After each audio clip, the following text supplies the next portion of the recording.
Good afternoon, everyone. I'd like to call the regular meeting of the Comox Valley Regional District Board of Tuesday, April 18th, 2023 to order. And I'd like to acknowledge that we're on the unceded traditional territory of the Comox First Nation, the original keepers of this land, and has become our practice and our commitment as part of our commitment to reconciliation. We inform ourselves about the calls to action from the Truth and Reconciliation Commission of Canada. Today, we are talking about call to action number 22 on health. We call upon those who can affect change within the Canadian healthcare system to recognize the value of Aboriginal healing practices and use them in the treatment of Aboriginal patients in collaboration with Aboriginal healers and elders where requested by Aboriginal patients. Thank you. And next we have our in-camera motion. Moved by Hillian, seconded by Grieve, and that's that we move in camera following the regular meeting according to section 92B of the Community Charter. All in favor? Any opposed? That's carried. Thank you. And next we have the adoption of minutes. Those minutes are from March 21st.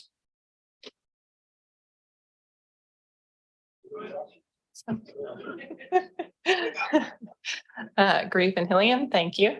Any discussion of those minutes? Okay, it's above the full board. All in favor? Any opposed? That's carried unanimously. And we are on to petitions and delegations. We have one delegation for this evening. It's from the Comox Valley Cycling Coalition. Mike Cohane. Thank you, Dr. Hillian and Grieve. And please, Mike, go up to the podium. If the light's not on there, go ahead and press it. There we go. And you have 10 minutes to present and questions after if you wish. Thanks. Perfect. Thank you. And it's great to be here with you all tonight. Thank you for this opportunity. We just want to update you on a couple of projects we've got on the go at the Cycling Coalition, and thank you for all your work on active transportation and talk about some of the priorities that are under discussion in CVRD. I think everybody knows who we are. We have we jump between about 130 and 250 members. We have almost 1,000 followers now on Facebook and Instagram. We have an email distribution list, and we're also part of the BC Cycling Coalition is a parent group of ours. We want to encourage safe cycling. And the first thing we like to show and look at is the comfort levels of cycling and why are we doing this? And general population, about 30% of people aren't interested at all in cycling. About 10% consider themselves enthusiastic and confident. And even though they're that, we still like to give them a little better training on how to ride a bike on the road some days. But the other 60% that you see there in yellow is the target audience, as you call it, of we want to take these people and how do we get them onto a bike, out of their car, preferably, and onto a bike. 80% of that group don't cycle because of their number one reason is they don't feel safe. So we can do a couple of things to help them along that way. And you see number one and number three here are education and infrastructure. So we either give them more self-esteem and confidence and knowledge and how to ride on the existing infrastructure, or we've got to add some infrastructure. And so we're trying to drive down both lanes at the same time. Number two is also important in our priorities. We do bike parking at big events like the Filbert Festival, Music Fest, and many others, Yana, Snow to Surf, where we give people free of charge the opportunity to bring their bike rather than a car to these events. So no further ado, let's jump into education. The most fun thing we do is the school education program. We go to every elementary school. Every elementary kid in the Comox Valley and School District 71 goes through a 2-day program with us. We just started up this spring out at Royston today. Had a lot of big smiles on a lot of kids' faces, despite the weather not being too April-ish. It was still a lot of fun. Great group of kids. We partner with school district. They do help us fund to pay. We pay an instructor, but we also provide a trailer with bikes, Visi vests, helmets for kids who don't have them, all along that way, and over 1,000 hours a year of volunteer help, which is That's just at the schools. That's not the organization. And if we don't get them as kids, we want to get them as adults. So the education program for adults program we run is a very low cost, $30. And that's a small group, 2 to 6 students per instructor. And they do a short classroom session, when I say short, hour and a half, to go through the rules of the road and just general understanding in a classroom. Then we take them out on a road ride, give them confidence how to ride the roads in the valley. And we do trips across the 5th Street Bridge, 17th Street Bridge, roundabouts, all the tough things. There's a few in this room, I think, who've in fact taken our course. And they can speak to how much better you feel at the end of it. One of the big things we're doing with that program this year is we have a grant from the BC Cycling Coalition to train 12 new instructors, which will give us 4 times as many instructors in the valley and allow us to reach a lot wider with our courses. We're currently offering them through Courtney Rec. One of the real interesting things we've done is we had the outreach staff from the Campbell River Substance Abuse Intervention Team want to switch their 14 outreach members, nurses, and otherwise onto e-bikes. So we went up there and trained them how to handle e-bikes and ride e-bikes so they can go do all their wellness checks. And it's a fantastic thing. They love not being in a car. They can get to more remote places. And e-bikes are going to be a game changer for a lot of service delivery, we feel. Important one here, especially in this room, thank you very much. We got a $2,000 grant from the CVRD last year to update our mapping project, which hadn't been done since 2016. We parlayed that with another $4,000 grant from the BC Cycling Coalition. So we are busy this year updating this map, and we've engaged the same consultant who did it back in 2017. We're trying to build a version that will pull in updates automatically as you add streets and new developments, which is kind of a weekly thing going on in the valley. What are the goals for cycling network in the CVRD as far as infrastructure? Well, there's 2 very different things about the CVRD, as you know better than anyone. Rural roads can be very challenging, especially as what we call the vulnerable transportation sector, either walking or riding a bike. There's higher vehicle speeds. They've typically been built with smaller rights of way, which have drainage ditches and utility rights of way, really restricting what you can just say, look, we're going to retrofit this. Well, it might not work. So the rural roads are important. The link with Modi is important as well. And that's a double-edged sword. There's a lot of power in the Ministry of Transportation, but having that extra layer of bureaucracy and management in there doesn't speed things up. Let's just leave it at that. The Active Transportation Network Plan, which was a great project, went through 2 years ago, identified, as you know, 24 priorities to the total of $80 million. So it's great that was done. And we're actually working with the consultant, going to be meeting with them later this week, I think, and staff to discuss prioritizing some of those priorities. So you see the map here, and it covers such a wide area, but some of the things that really we're very grateful for: Knight Road and Lazo Road, the widening there has really helped, combined with what the town of Comox is going to do. Hopefully this year all works out to finish around past Point Homes. The 19A resurfacing, which went on north of Oyster River and is ongoing closer to town this year. I want to give a big kudos to Main Road Contracting, who handles all the roads. They have been really, really helpful and supportive, even financially, to many of the charitable and nonprofit groups in the valley. And we have a report a hazard set up on our website. So if somebody sees something while they're out there riding or walking or driving, they can report it. Some of the priorities here, you can read through this list. I think these are the best bang for the buck on the list of the ATNP.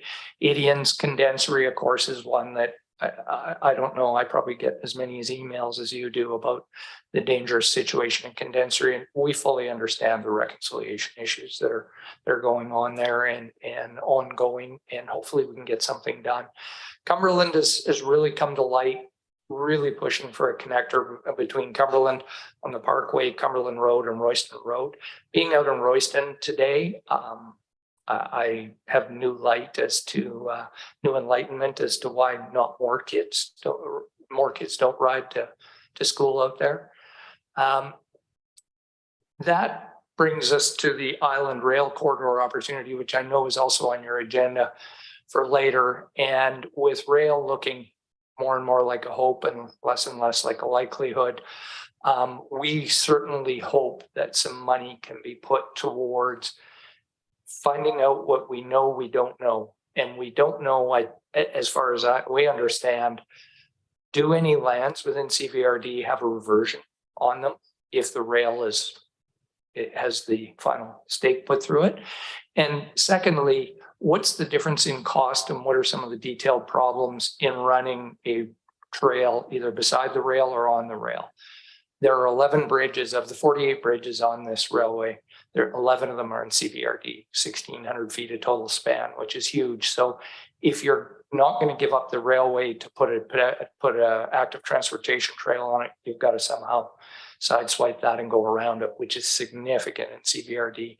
So we're really hoping that some money can be allocated to doing it. There's a detailed design study that was done by Regional District in Nanaimo in 2009, which looked at each and every section and said, topography limits a trail to this side. It's got to be built here. You got to go around here. Great study. And you're going to talk later about the 392,000 in ICF contribution that I don't know if some of that can be reallocated for a consulting study, but that would sure be, I think, a great help to understanding what the trail possibilities are. This map shows the section, and it's only about 10% of the entire rail length is in CVRD. But I think as much as there are proponents saying this will be a great trail linking Victoria to Courtenay and Port Alberni for tourism, the even more important factor is the active transportation north-south corridor within the CVRD. It's amazing. At Royston today, I can't believe the number of cars I saw in the parking lot dropping kids off or bringing kids to school and picking them up, and how few bike racks they have compared to the other schools in the CVRD. And a lot of that is, do you want your kid riding on 19A or Royston Road? If the E&N trail is there, it's right beside the school. Kids could ride on that trail to school and do a lot less car traffic resulting from it. Area A and Cumberland both had 10% population growth. Courtenay was even more than that. BC average, for comparison, was about 7% for the same 5 years census gap. And Victoria, everybody touts Victoria, was 8%. So Area A and Cumberland are growing faster than those communities on a percentage basis. So let's get them an active transportation corridor. Great connection. So going forward, one of the things we're pushing, and we pushed it last week at Courtenay, and I'm pushing it tomorrow in Comox again, is getting people dedicated to active transportation within the staff. Whether you share those resources or do something in that light, it's becoming more and more and more of a task. We're pushing through our parent group at BC Cycling Coalition to have them lobby Modi to actually add active transportation people into the office in Nanaimo and locally as well. Number two, we're engaged. We've been asked by staff to come and nicely come and meet with the consultant that's working on the active transportation priority list and trying to come up with where's the best bang for the buck in the short term. And also, coincidentally, on the agenda here later today, which I didn't know when I put this in, was e-bike rebates. We would love to chat with you about that. There are some things that work great. Saanich has a pretty good one. There's a number of good ones in the US as well, where it really gets the people you want to get an e-bike in the hand of is not the person who's going to hang it in the garage beside his other 3 cars and his 5 bikes. You want the person who can't afford a car. You want the person that it's life-changing for them, and the person who is going to take their car, maybe 2 cars, and go to one, say 1 car and an e-bike will work for us. So we'll love to chat further on that with you. I know you have some wait and see, which I fully understand. It's not something you want to rush into, but we're happy to put user input in as well. So thank you. Look forward to any questions. I hopefully got under the time crunch. I know Courtenay was very generous in letting me prattle on last week. I didn't want to do that a second time in a row. You did very well, just a minute over, not too bad. We do have some questions, starting with Director Kirk. Thank you for the presentation. One piece of good news and then a question about one of the slides. Piece of good news is town of Comox for the first time will have a bike lockup at nautical days. So that's exciting. We're just working on the location and how to fence it and volunteer it, but that'll be going the same time as Philbrook Fest. So there'll be 2 bike storage areas in town at the same time. So people can go back and forth. Question is related to slide 8, the mapping project. Just wondering if you could explain a little bit how the open street mapping works versus, let's say, Google Maps. If I put in Google, I want to bike from here to here, will that pick up stuff? It says maybe not, but is there a different, like as an uninformed user, that's usually what I use for any bike routes or driving.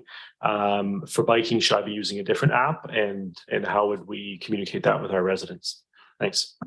Great questions. I hate to throw a bit of cold water on your first good news, but we're working with the town of Comox. We are buying some more racks so we can get them to them for nautical days. We're having some supply chain issues on the connectors and we're working on it. So fingers crossed that'll work out. The second issue is, sorry, remind me of the second. Oh, the OpenStreetMaps, sorry. OpenStreetMaps is probably the most dominant in the world, second to the Borg that is Google. Google works only with Google.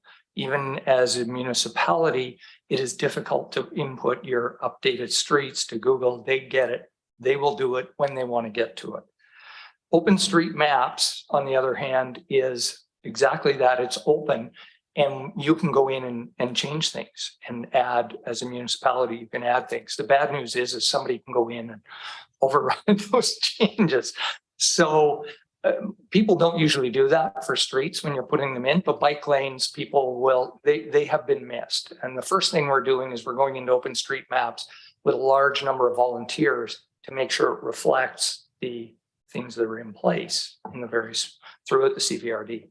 What's a trail, what's a protected bike lane, what's parking protected, what's paint, what's coming, those types of things. It is Apple Maps uses OpenStreetMaps.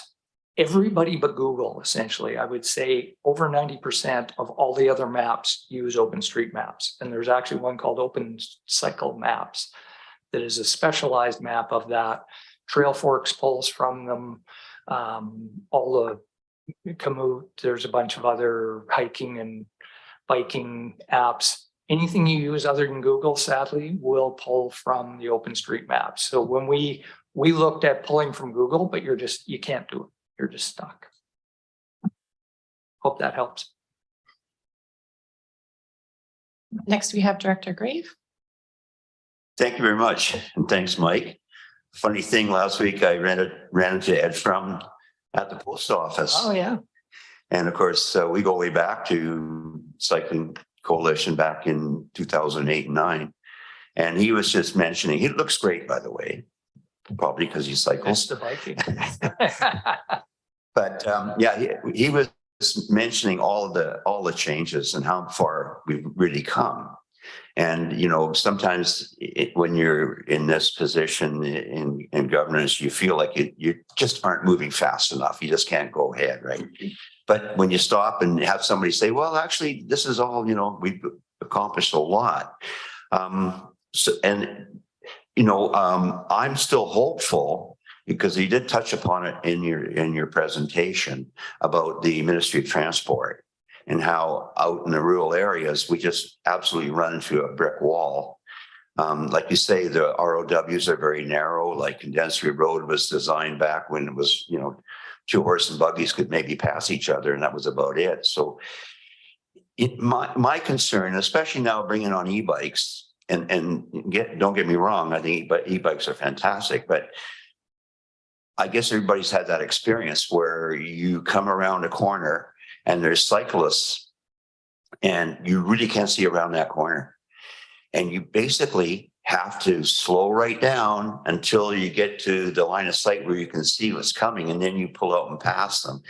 So it's always an accident waiting to happen. And, I think until we actually get some real movement with MOTI, people just have to take a breath, slow down, because there's not much you can do about it. And you put a hay baler on there and a tractor and away you go too. So, I've run into it so many times out my way. But, I am hopeful, like Ed said, things do progress. I am hopeful, back in the day when Kevin Falcon was the Ministry of Transport, he was an advocate of cycling lanes and everything, but he was the minister and he couldn't even make it happen then. So, hopefully as time goes by and more senior bureaucrats decide to retire and go quietly, we can make sure that the ministry, because they're not the Ministry of Cars, right? The Ministry of Transportation, and that's all changing. So hopefully we will see some change in the years to come. And I would definitely encourage your group just to keep the pressure on the province all the time. And you did mention the regional district in Nanaimo and the work they've done. Up till this year, we didn't really have a function to do that. Now we have an actual regional parks function that we all pay into, so we can work together on our active transportation plans. So, it's a slow go, but I think we're getting there. And thanks to you guys. Thank you.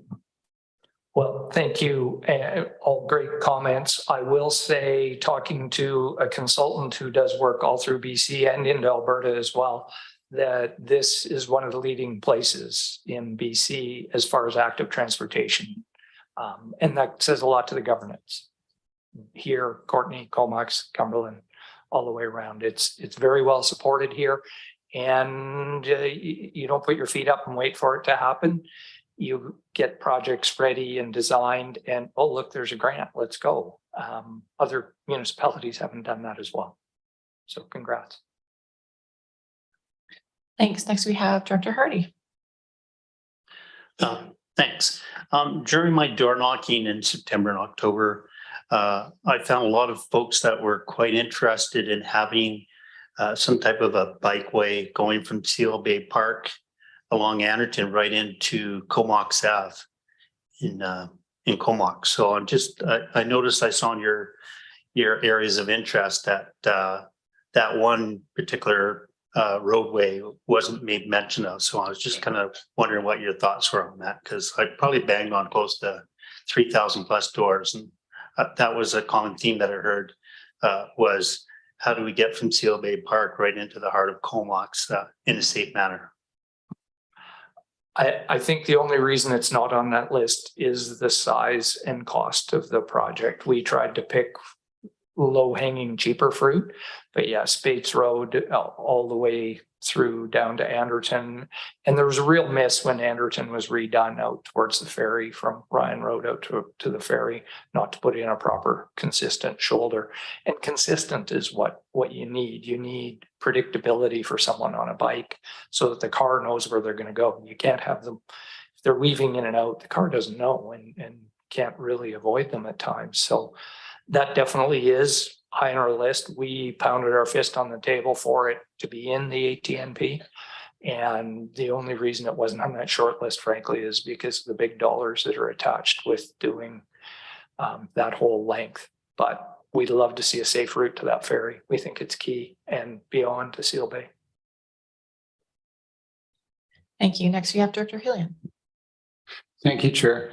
Mike, thanks very much for your presentation. I'm taking advantage of this second opportunity because I didn't ask you a question last week. But can I just confirm first, your role is strictly volunteer based, is it not? Absolutely. Yeah, our whole group is all volunteer based. Well, I just want to really commend you on that, because I know that you do a tremendous amount of work, and I've been particularly thankful at the response that you've had to correspondence, on different inquiries. The most recent one regarding people putting bells on their bikes at the air park. And I just wondered if you could comment on whether or not the Cycling Coalition is doing anything in high profile areas where we have potential for conflict between users about the etiquette of riding, areas such as the air park, and we're probably going to have more as these other developments take place. Thank you. We don't have anything specific at this time, but there is our next Go by Bike Week is May 28th. It starts. And one of the things we're considering is doing exactly that, finding high use, high conflict areas where etiquette is going to become more and more of an issue. And I can tell you, I spent almost 35 years in Calgary watching it go from when I started commuting on a bike to, I knew the other 10 people on the bikes to 10,000 people. And the pathways become clogged with people walking their dog and mobility scooters, and it just becomes busier. That's part of population growth. It's the old build it and they will come motto, and they will. So our best action is education and teach the patients that Councillor Grieve was extolling. It's tough to teach because everybody's in a hurry, but we will look at that definitely. We're looking at with North Island College, doing some things in conjunction with them for Go by Bike Week too. So we'll keep that in mind. Appreciate that. Thanks very much. Yeah, I think that's all the questions we have. So thank you so much. And thanks to the coalition for the great service that they do provide, the training and the mapping, all the inputs that you have into our many processes here. We really appreciate it. Oh, thank you. Feel free to be in touch at any time. Great, thanks. Bye-bye. Okay, so we're on receipt. All in favor of receipt? Thank you. That's carried. And we're on to reports, the Comox Valley Accessibility Framework and Accessible British Columbia Act.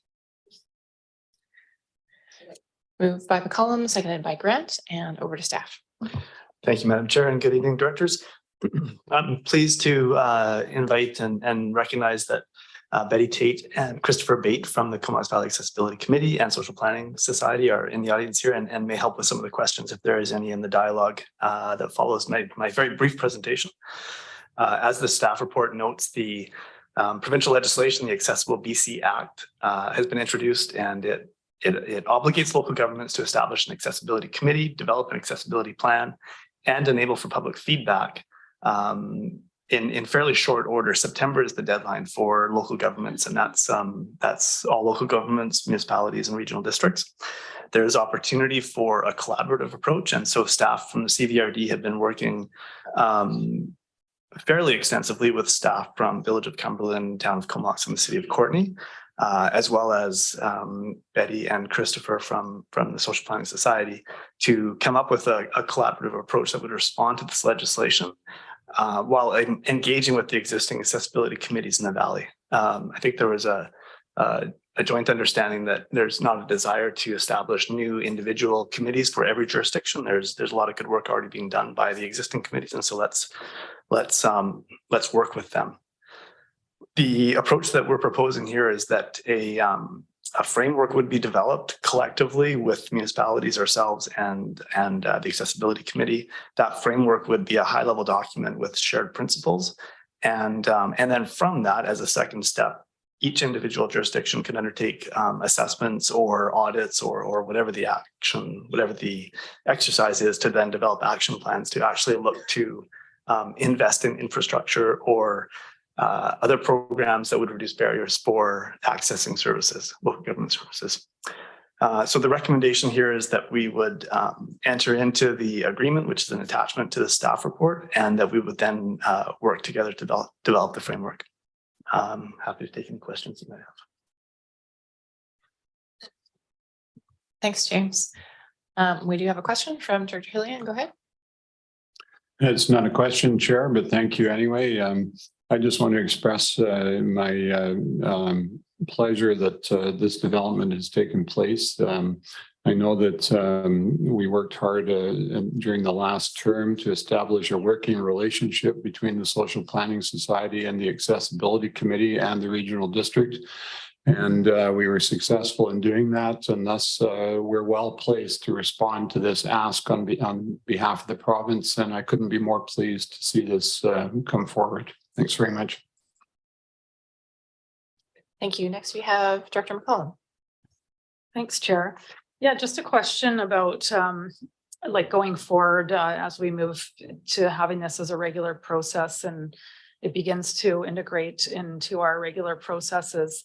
I'm wondering if there's been thought to changing the way that we provide funding to the committee rather than having it as a grant application to move to something that's like a contract or something that gets brought into how we administer, you know, like we do for many of our other services.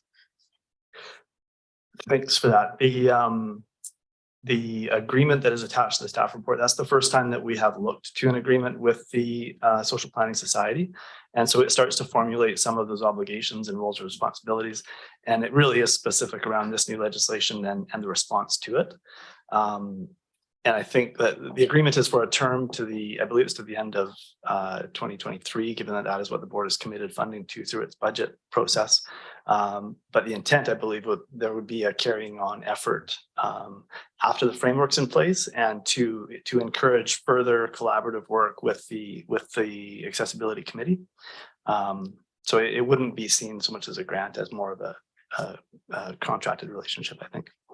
Yeah, that's great to hear. That's, to me, that is like a contract relationship is more representative of what the relationship is moving forward, given that it's now a mandate and part of our operations and not additional work that we're choosing to take on with a community partner. So I'm glad to hear that that's where this is going. Thanks. Yeah, thanks, Director. I had the same question. Next, we have Director Kerr. Great. Thank you, Chair, and really excited to see this. And I'm fully supportive of a regional approach and, you know, setting guiding principles across the region and having a common language and approach at this. My question deals with part 4, I guess 4C in particular of the report. Just wondering how, let's say, using the town of Comox as an example, how much we might do local work in the town in addition to or in conjunction with this. There might be a sidewalk or a park or a building that is in need of improvements or some adaptation, and wondering how that might be done practically. If there's a regional approach, it's great, but we also want to make sure that, you know, at the ground level as well, we have the ability to make changes that really make a positive difference in people's lives. So how do those two kind of mesh together? Thanks. I look at it as in a bit of a two-step process, and I do encourage Betty or Christopher to weigh in as well. I look at it in a two-step process, and the first step really is that high-level framework where we're looking at the principles and the sort of the principles that would identify barriers in a range of topic areas, from employment to infrastructure to transportation to, it's listed there in 4C, as you've noted. And then based on those principles, there's then the opportunity for each jurisdiction to, in the second step, to undertake an audit or identify specific improvements they might want to see. We were very mindful as a group that we didn't want any one local government putting it upon another local government to make investments and make that decision. That needs to be a decision made by the individual local governments. So two steps: one's in that high level framework, and then individually it would be at the jurisdictions to set out action plans based on their own assessments or audits. Thank you. And Betty, if you have something to add, if you want to come to the microphone podium.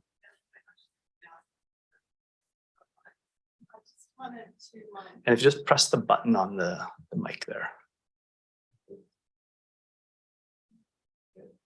I just wanted to say that I think from social planning and the accessibility committee's perspective, and just to mention that Cumberland has an accessibility and inclusion committee that's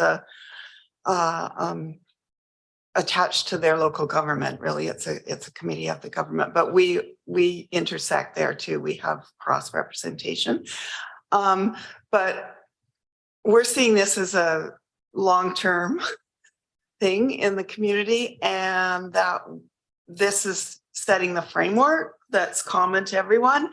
And then certainly I think social planning accessibility committee would be looking to work with the local governments on their action plan based on what one of the projects that we're doing right now, which is an accessibility audit with Spark BC of the whole region or parts of the region. We're not going to get the whole region done, but there will be, it's inclusive of every municipality in the regional district.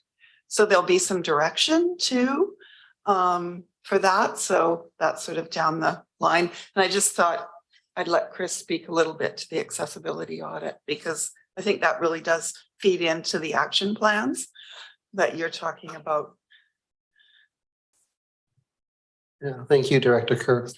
So yeah, this is just one of the sort of beautiful quirks of things all coming together at the same time. The Community Health Network and the Social Planning Society embarked on creating the framework for doing an accessibility audit in the fall of last year, actually. Started communication with Spark BC. And initially, the intention was that we would pay Spark to come and do audits in the Valley.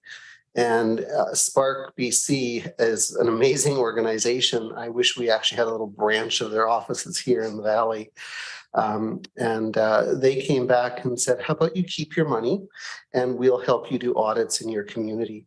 So one of the things, and you're attending one of our workshops actually this week on Thursday, we're starting by doing assessments with people with disabilities about accessibility needs in the Valley. We've also invited local politicians and government staff, a number of whom are attending, and I'm really excited to see that. Still some spaces open for the rest of you, just so you know, okay?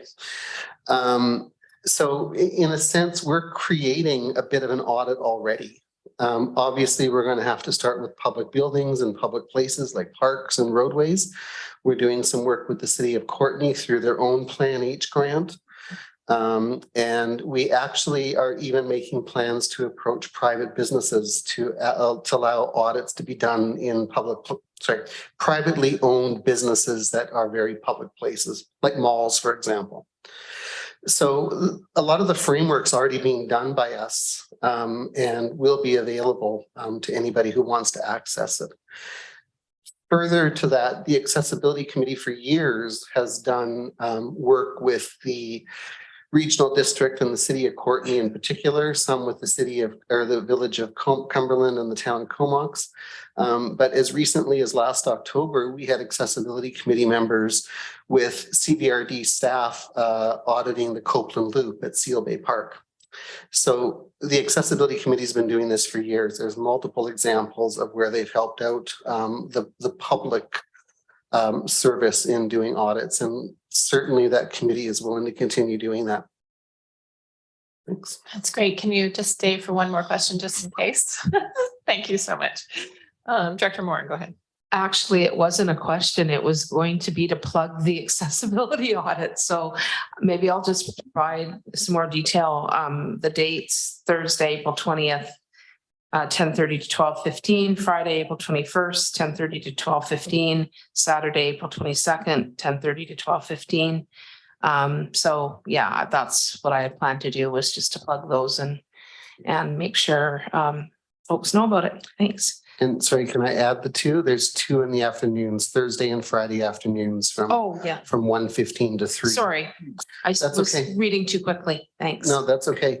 And they're all a little more than half full right now. So can I just add, oh, it's gone out of my head. One that Chris didn't say was what we're doing is hiring people with disabilities to do these audits, and it's a mapping exercise. So we will have a map, an interactive map in the community that when things get fixed and they're no longer, we can take them off. And so it'll be ongoing, and we're building that capacity in the community. And the other thing I want to say is the conversations that Wendy and Chris were talking about, sorry,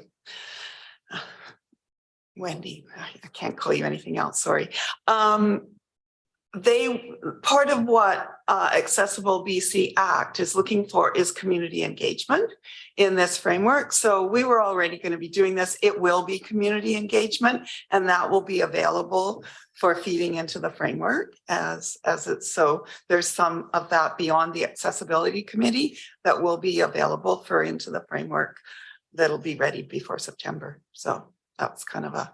That's great. And it's kind of nice to hear that through your efforts, we're kind of ahead of the game already. So thank you both. Okay. I don't see any further questions and we are on receipt. All in favor? Any opposed? That's carried. The recommendation's been moved by Moran, seconded by Killian. That's that the Comox Valley Regional District support the development of a Comox Valley accessibility framework in partnership with member municipalities and community partners as described in the report. Any further discussion? It's a vote of the full board. All in favor? Any opposed? That's carried unanimously. Thank you. We're on to item 2, and that's Comox Valley community-wide greenhouse gas emissions inventory. Moved by Grieve, seconded by McCullum. And over to staff. Thank you, Madam Chair, and I'm pleased to introduce Robin Holm, Manager of Long Range Planning and Sustainability, and Daphne as well, I think. So maybe Robin, I'll turn it over to you. Daphne will be presenting tonight. Okay, thanks. Thank you, James. So through Madam Chair to the board, during this presentation, I will provide a brief summary on the development of the community greenhouse gas emissions inventory for the Comox Valley Regional District. Thank you. This will be followed by an overview by Dan Haig from Stantec, who will provide the methodology as well as the key findings from this inventory.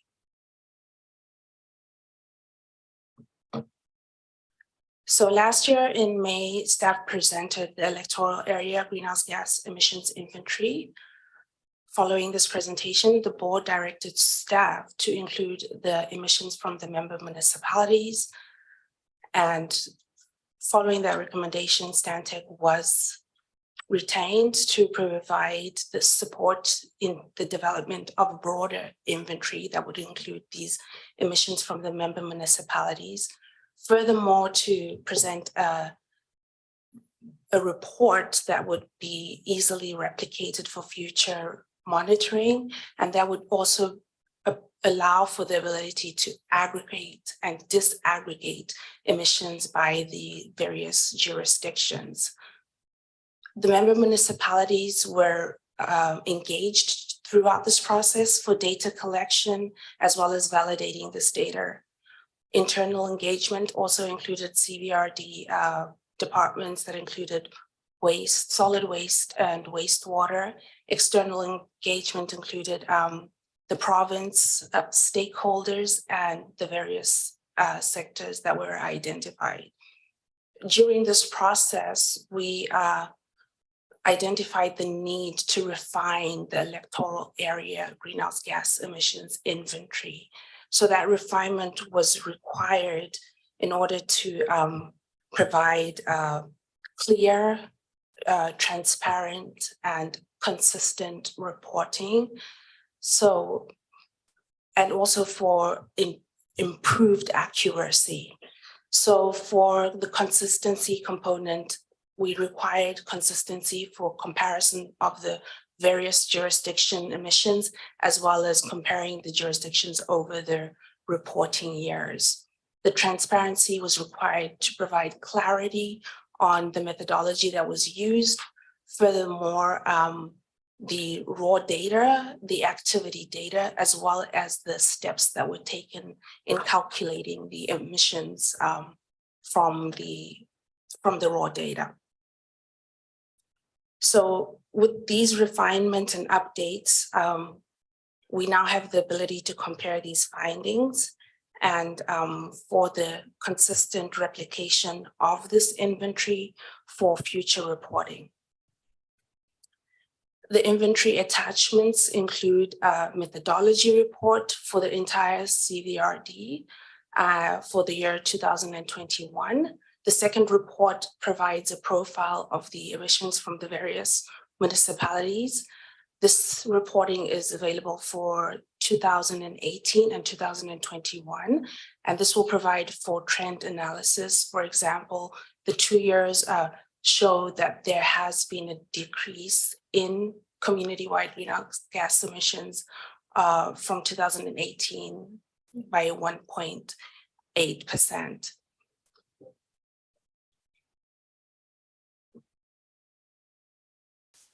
So for our next steps, we will be updating the inventory findings as well as various member municipalities through our various platforms, which includes the RGS performance monitoring dashboard.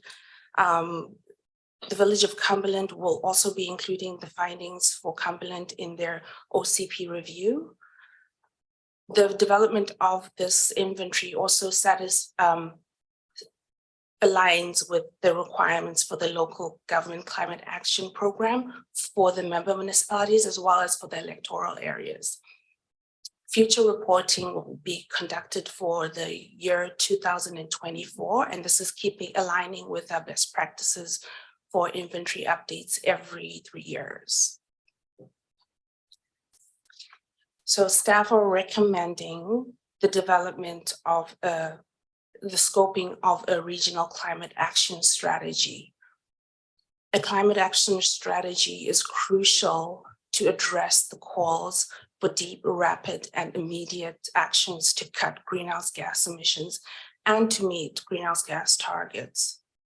The development of the climate action strategy scoping process will include the scoping of best practices and will also include a fulsome engagement following the direction of the board last year to include stakeholders and the public in the development of a climate action plan.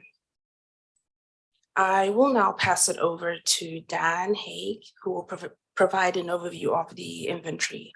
Dan is a certified energy manager and a senior ESG and climate action advisor.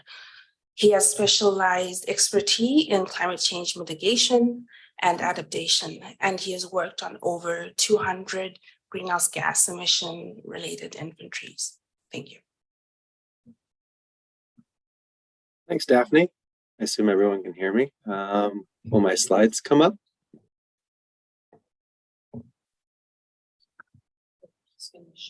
I think you need to share the screen. Are you able to do that? Oh, I thought you folks were going to do that for me. Yes, we can. We'll just have a look for them. I can share my screen. I'm accustomed. Okay, if you can share your screen, that's great. There, how's that? Looks good. Can I see? All right. Yeah. As you know, my name is Daniel Hagen with Stantec Consulting. What you might not know is I'm located in Calgary, Alberta, but I did spend 20 odd years on the island. So very familiar with the CVRD and all the areas there. So today I'm going to cover off the scope of the work that we completed, share the findings of the 2021 emissions inventory, provide some high-level details into the methods, some of the data challenges that we had, talk about recommendations going forward. Naturally, we've allotted some time for questions, so we'll just move on. Let's see. All right, so diving in, as Daphne's already alluded to, the scope of the work was to complete. This is what we call Basic Plus 2018 to 2021 inventory. So that included the preparation of the documents that Daphne's alluded to, as well as providing the district with an actual calculator. So the district will be able to calculate its own emissions going forward. So that's sort of the key piece there, as well as the forecasts greenhouse gas emissions to 2050. So the GHG protocol that we deployed is referred to as the Global Protocol for Community Scale Greenhouse Gas Emissions Inventories, also easily known as the GPC protocol. The JIT protocol is widely used across the globe by cities to report and compare on their community greenhouse gas emissions. Last time I checked, there was about 9,000 entities using this protocol, and it was developed in 2014. So it's had a significant amount of uptake. And the reason there's been a lot of uptake is that the GPC protocol was developed to purposely align with the IPCC reporting framework. So city, regional, provincial emissions could actually be rolled up to the national scale and be reported out in national inventory frameworks. And because of that, the GPC protocol is structured around 5 key reporting sectors: stationary energy, transportation, waste, industrial process and product use emissions, and agriculture, forestry, and other land use. So, and because quantifying emissions is really difficult and also really resource consuming, there's 2 levels of reporting under the protocol. On the screen here is what we call the GPC basic reporting, which includes reporting on stationary energy, so that's your buildings, transportation, and waste. It's a simplified approach. It's consistent with the province's community energy and emission inventories that it used to prepare and share, as well as the FCM Partnership for Climate Protection reporting requirements. This is sort of the standard inventory that most local governments follow. The other level is the basic plus, and this builds off the basic level, but expands to include transboundary transportation. So vehicles going through the city or going through the different municipal boundaries, accounting for those emissions, including the industrial process and product use emissions, and then including agriculture, forestry, and other land use. This is the level that we've aimed to complete for the district.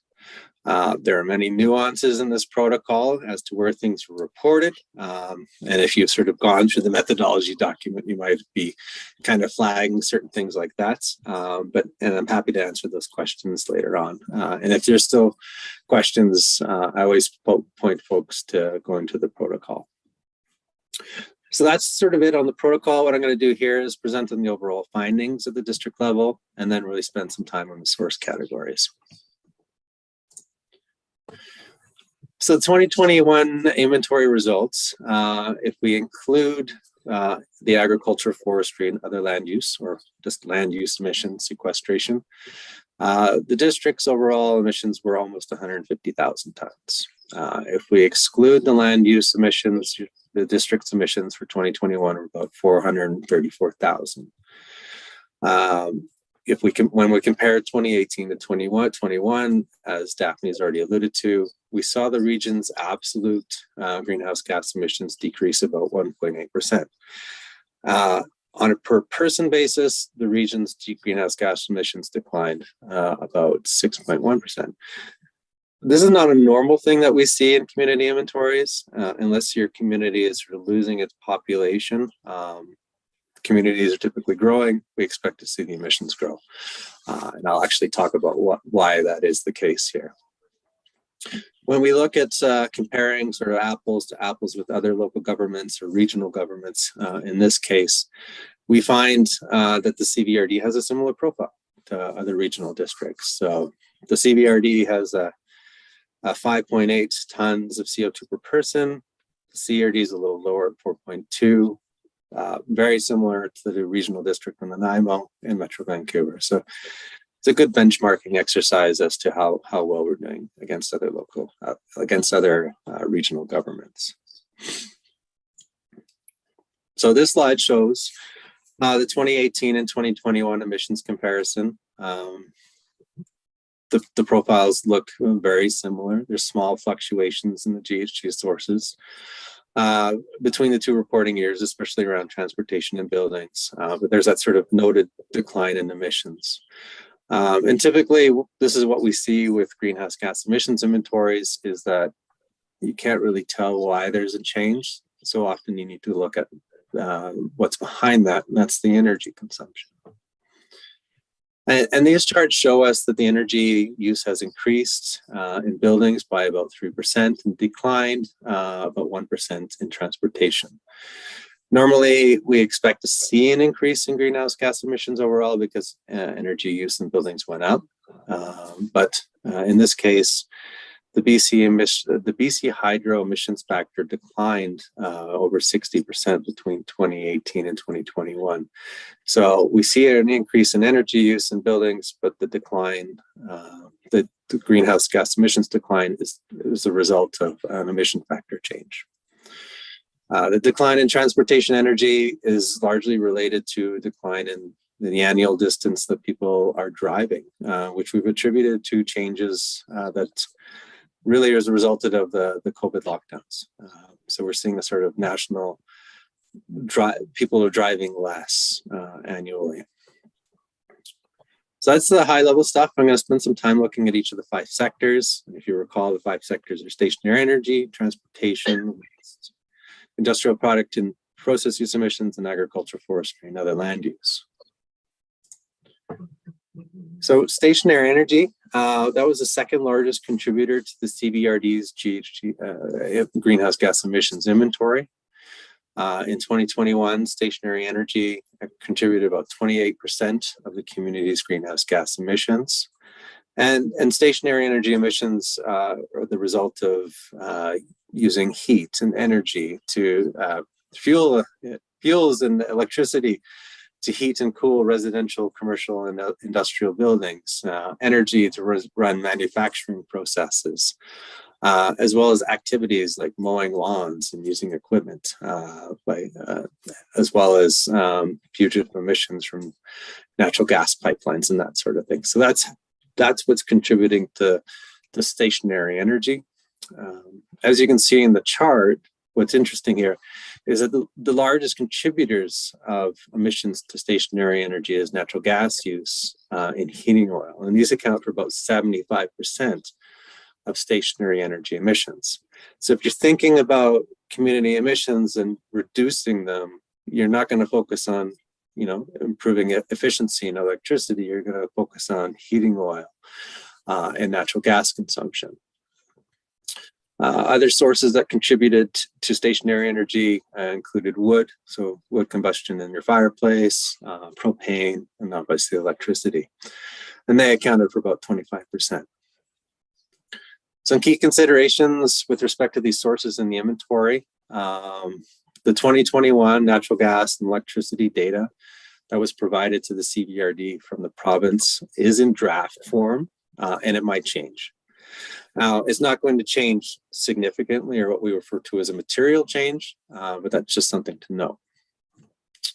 The propane, fuel, and wood emissions are estimated by the province. The estimate is based on an energy balance model that was developed in 2010. So it's an old model that should be updated. Manufacturing, mining, and construction emissions were estimated on a sort of per employee capita basis using Environment Canada data and industry reporting data through StatsCan. So we have less certainty around it, but it's not a big source. On the transportation side, transportation covers all emissions from road, rail, water, and air. And this includes that sort of intercommunity travel. And transportation was the largest emission source, accounting for 56% of the CBRD's greenhouse gas inventory, with the bulk of those emissions coming from the on-road transportation sector, about 81%. Water, water, air, and other off-road emissions only contributed less than 20% of the total transportation emissions inventory. So again, if you're focusing on reducing emissions, it's really around the on-road vehicles. There were some challenges with respect to this sector. And it's, this will feed into the recommendations later on. So while we have vehicle registration counts from ICBC's public database for personal and commercial vehicles, we don't actually have access to a breakdown of the type and fuel use for vehicles. So was it, we have a number of personal vehicles, but we can't tell through that data whether that was an SUV, was it like a light duty vehicle, and that sort of thing. So to take that population and sort of split it out into different fuel types and vehicle classifications, we had to rely on the CRD's reported vehicle registration profiles. And we were comfortable relying on that because the CRD actually has vehicle registration data from the province. So the sort of vehicle splits we felt would be naturally similar to the CVRD, considering the fact that both are on the island and similar in sort of makeup. Another issue, ICBC does not collect off-road vehicle data, so ATVs, construction equipment. So we don't have a good source of data to estimate the fuel consumption there. So for that one, we have to rely on Environment Canada's data estimates for that. GHG emissions related to water or recreational watercraft were estimated based on average boat counts at harbors. It's a very tiny source, but we don't know, that we can't estimate the transboundary emissions. So commercial boats or boats going through the district, we wouldn't be able to track that. And BC Ferries, unfortunately, is not an active player in sharing their information. So we had to estimate their fuel consumption based on route distance and number of trips. So fair amount of uncertainty around this data. But if we sort of roll it up to the district level, it's similar to other jurisdictions. So taking a deeper dive into the on-road transportation emissions, we see that the bulk of emissions arise from the light-duty vehicles. So that's the LDV, light-duty vehicles. LDD is your light-duty trucks, your SUVs. And then HDV is your heavy-duty vehicles or more, dump trucks, waste collection vehicles, that sort of thing. This profile is similar to a lot of major cities across Canada. We are seeing a notable trend of people shifting away from light duty vehicles to buying SUVs, which means poor fuel economy, more fuel consumption, greater greenhouse gas emissions over time. For the 2021 reporting year, we also looked at waste emissions. Waste contributed about 9% to the overall greenhouse gas inventory. Solid waste, so that's your emissions from landfill, both combusted as well as fugitive, contributed about 64% to that 9% total. Wastewater treatment and discharge which included wastewater treatment as well as septic fugitive emissions, and especially in electoral areas. Accounted for less than 30%. We did also look at composting related emissions, which was a small chunk. And then much to our surprise, waste incineration and open burning was actually a very small source. Wasn't very much opportunities for improvements in terms of data collection. A lot of the data came from the CBRD. It was very reliable in terms of the solid waste as well as wastewater treatment and discharge. Industrial process and product use data sources accounted for about 5% of the CBRD's emissions. This is really one of the more challenging areas to estimate, as there's really no good data sources to pull from unless a reporting threshold is triggered. And in BC, or as well as federally, the reporting threshold is 10,000 tons of emissions. And because there was no reporting threshold triggered in any entities within the CBRD, to trigger that sort of threshold, we're thinking like pulp mill, manufacturing plant, chemical plants. We can't really estimate those data. There's no raw data to pull from, so we had to estimate that data using Environment Canada data for BC, and we allocated those emissions on a per capita basis. Our last GHG emission source is the agriculture, forestry, and other land use. This sector consisted of livestock, land use change, and sort of aggregate sources or non-CO2 emission sources on land. So this is like liming, fertilizer application, that sort of thing.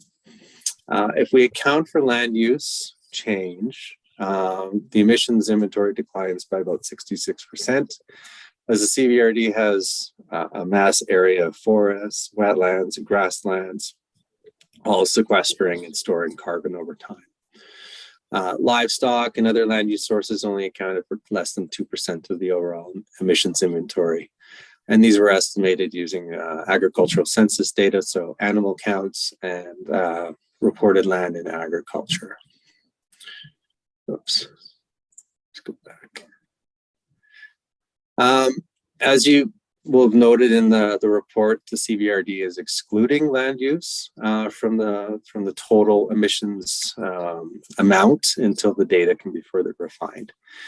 There's several challenges in the data sets available in terms of consistency in data collection, the scale, emission factors, and assumption. So for the CVRD's inventory, we use the Agricultural and Agri-Food Canada's Land Use Time Series. It's probably one of the best GIS-based land inventories available to us, but it's only collected every 5 years. And they're consistently trying to improve the data sets over time. So trying to compare, say, 2015 to 2020 or 2010 to 2020 becomes very difficult, because in 2025, they'll have 25 variables, whereas in maybe 2005, they only had 5. That's sort of the shifting baseline that we're struggling with, which is why the certainty around the estimates is difficult. I just wanted to sort of show this graph, these two images here. And this is just showing how the data sets that we're using and how we calculate the land use change by taking the total land use in 2015 by the different categories. So forestry, grassland, forest regeneration, and comparing it to 2020, taking that change in area and applying an emissions factor. This is an area of science that needs to be further refined and explored by both academia and the private sector. So, for instance, if you take where we're at right now, if you take a forest and you convert it to a settlement, we have to assume that all the carbon is lost. But depending on how you develop the land, how you know, whether you do a slash and burn or uproot, you can change how that carbon is released or whether it stays into the soil. So these are the sort of things that we need to be explored further in future inventories to improve that land use change estimate. As I'd mentioned, as part of this work, we forecasted the business as usual emissions for the district. The GHG forecast is based on changes in population, estimates in housing, and then we also layer in vehicle fuel efficiency requirements at the federal level, as well as building energy code changes. The good story here is that it's kind of a straight line rather than an upward trajectory line, but that straight line still means there's lots of work to be done to reduce greenhouse gas emissions over time. Again, GHG forecasting sort of helps us understand where we're at, where we're going, and it helps us frame the discussions around what levers we have to sort of use to reduce community greenhouse gas emissions. So if you reflect back on the different sectors, you know, natural gas, heating oil, on-road transportation are your biggest sources. They're where you're going to have to focus the largest amount of your effort. In a perfect world, we'd be measuring every single source and not use emission factors, but we're not in that sort of perfect world. So we're with respect to greenhouse gas emission inventories, we really need to just push on that continuous improvement process to address data gaps and challenges and to improve assumptions over time. So in terms of those data gaps and challenges, the key ones that I want to sort of refresh here is that the 2021 stationary energy data is in draft. It's not been published yet. once it's published, we really need to update the inventory so we can refine those numbers. Propane, fuel, and wood oil, wood emissions are estimated using that energy balance model from 2010. We didn't have access to construction equipment inventories or fuel consumption volume inventories at work sites like gravel pits. So there's an opportunity for improvement there. The vehicle registration data is a big piece in terms of a gap. We can bring up I did want to just touch on the incineration open burning data. I know it's more of an air quality issue, less GHG, but there's that sort of parallel there. So opportunity for improvement. There was limited septic data. It was just an estimate based on the number of homes. So if that can be refined, we can refine that estimate there.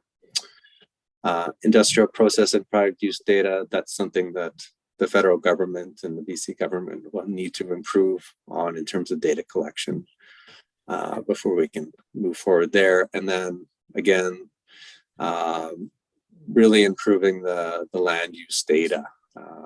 It's not as granular as we like, but there's opportunities to improve that over time. So key data recommendations, working with the province to access ICBC vehicle registration data is a big one. The data is available. There's just issues with data sharing agreements between ICBC and the province. So it might be sort of a UBCM measure or lever to push to get access to that data. The planning department and GIS department really need to work together to track land use change annually so we can refine this estimate and have it more sort of CBRD tailored. Completing an inventory of buildings using heating oil and propane will really help refine the inventory. This is something that Saanich and Victoria have spent a lot of time doing, and it's paid off in terms of refining that number as well as developing programs to get houses off heating oil. Working with the private sector to collect heavy duty equipment fuel volume is also another opportunity. We know there's some gravel pits in sort of small industrial areas that are consuming different fuels, and it would be good to refine that estimate and work with those parties to switch off of that. So that was really it from me in terms of my presentation. So I'm just happy to open the floor to any questions. Great. That was a lot to absorb, but we do have some questions here, starting with Director McCollum. Thanks, Chair, and thanks for the presentation, Daniel. It was a very weighty report when I read through it in advance of the meeting, so having you walk us through it was really helpful for me. I have a couple of questions.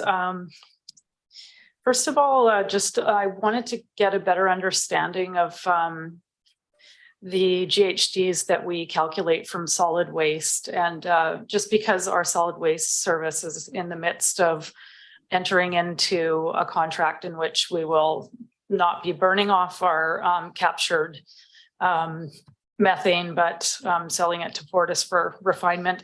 And I was just curious to know if that would, changing the way it comes out of the landfill, if that would change the modeling at all, or if it would remain pretty much the same going forward.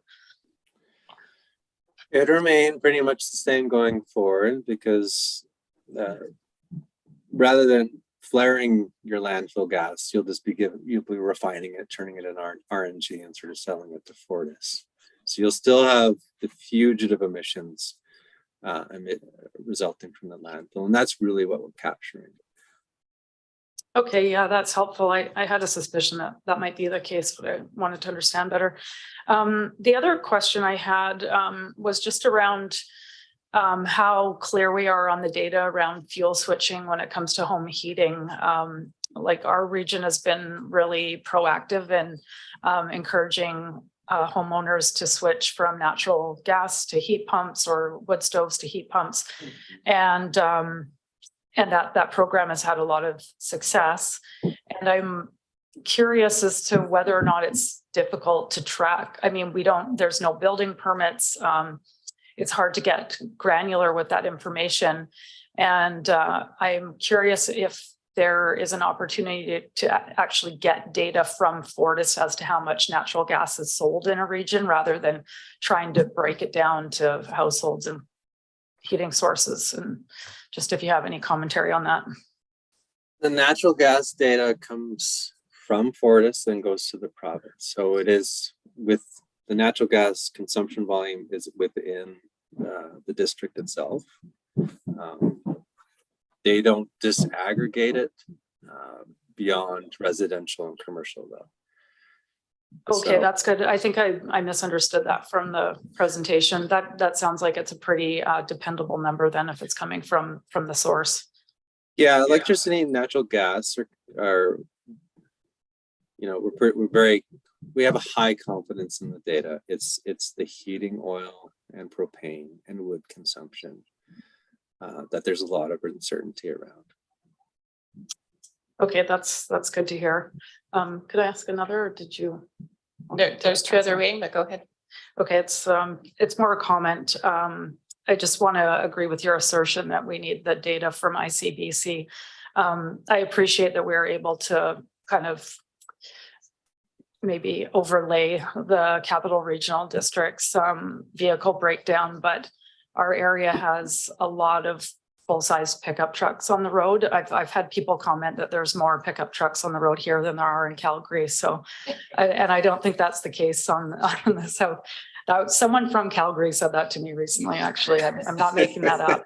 So I have a feeling that could actually change the numbers quite a bit. So I would be really keen to get a clearer breakdown from our community. And it sounds like we might have some work to do on that. So thanks. No problem. Okay, we're going to go to Director Cole Hamilton online. Great, thanks very much, Chair, and thanks, Daniel. This is really helpful. I appreciate you walking us through.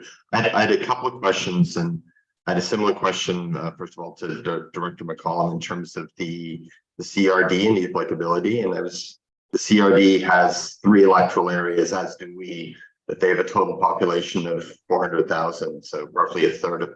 Whereas here, roughly a third of our population lives in the electoral areas.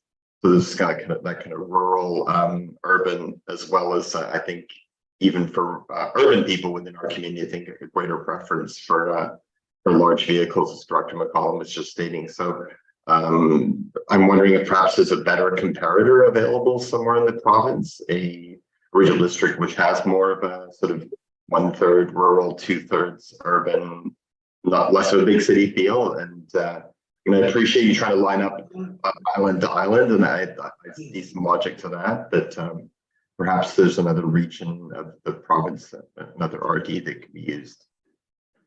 Other than Metro Vancouver, CRD is the only one that I know has actually been successful in getting the actual vehicle registration data by postal code. And I'm guessing the Metro Vancouver would be applicable. They have one tiny electoral area in Metro Vancouver. But I appreciate you're obviously looking for whatever you can to try and line it up as clearly as possible. And I had a second question, if I may, just about the change in land use. We have in the city of Courtenay a tree retention bylaw. And so that when land use changes within the city, there's an assumption, it states how many trees must remain rather than a complete sort of leveling of the existing canopy there. So in future versions, would those sorts of, those regulations within the municipalities be something that could be taken into account? Oh, for sure, especially urban forest inventories, if they're being done, they can provide huge value. I mean, obviously in terms of just understanding the value of the assets themselves, but also having an estimate of carbon storage in the inventory itself. With our urban forest strategy, in addition to the tree bylaw, there might well be some useful data there. I can't recall immediately what the current canopy cover is for the city, but we have pretty granular figures on that, which may be useful. I did have a third question, but that was more for Daphne, and I perhaps will just put myself back in the queue and ask that again, but appreciate the answers. Thank you. Next, we have Director Kerr. Thank you, Chair. Two quick questions. First, Daniel, you mentioned that with COVID, driving distances were down. Are we seeing that revert back to kind of more normal levels? And secondarily, are we seeing the emergence of more electric vehicles on the road decrease that very big on-road transportation number? And specifically on page 40 of the report, I see the estimated fuel efficiency for the electric vehicles listed there, and I'm wondering why it's those numbers and perhaps not a little bit better than that. For example, electric LTD at 20 liters per 100 kilometers. I think most electric vehicles have much better fuel efficiency than that because they're not using fuel as per se. So curious about those numbers. Thanks. All right, the first question. We are seeing an uptake in electric vehicles, but we're also seeing a continued increase in fuel consuming vehicles. So we're not, but it's still early days. But right now I'm not seeing a switch, someone's not taking their light duty vehicle and selling it. They're typically keeping it and keeping an electric.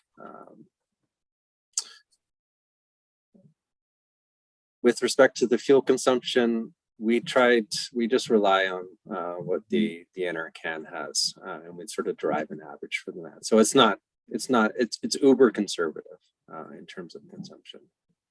But you're right, they're more efficient. They tend to be more efficient than what we had. And I'm sorry, I can't remember your third question.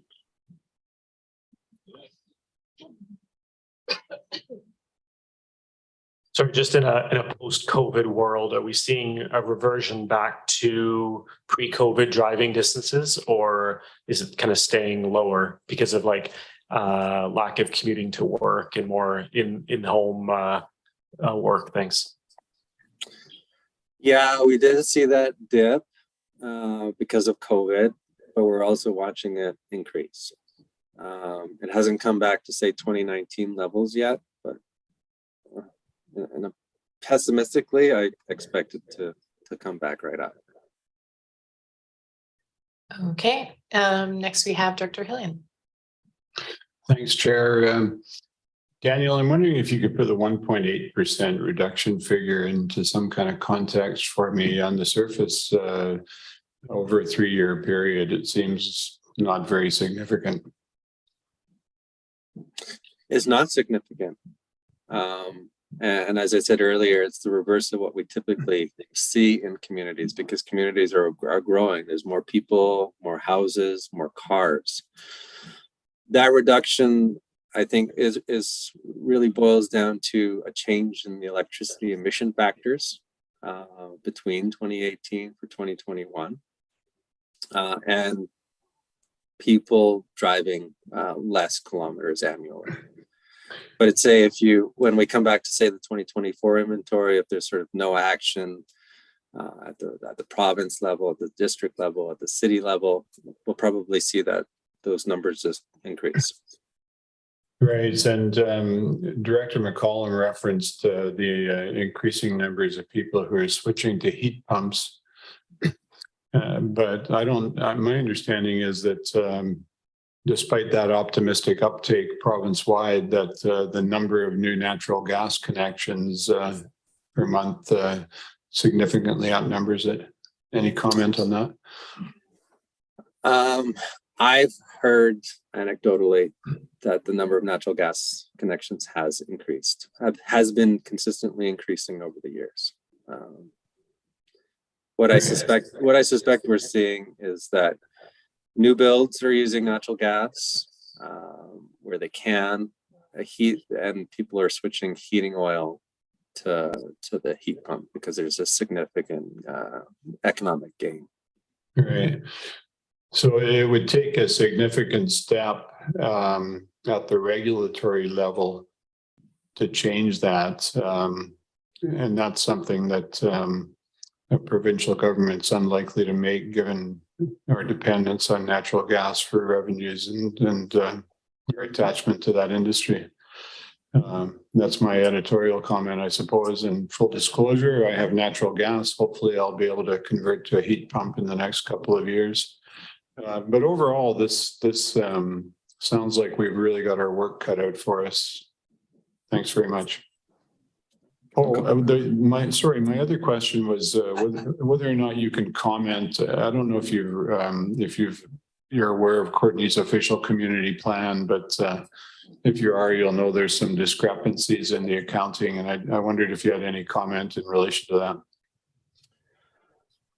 I've heard, I've Daphne passed along the memo to me.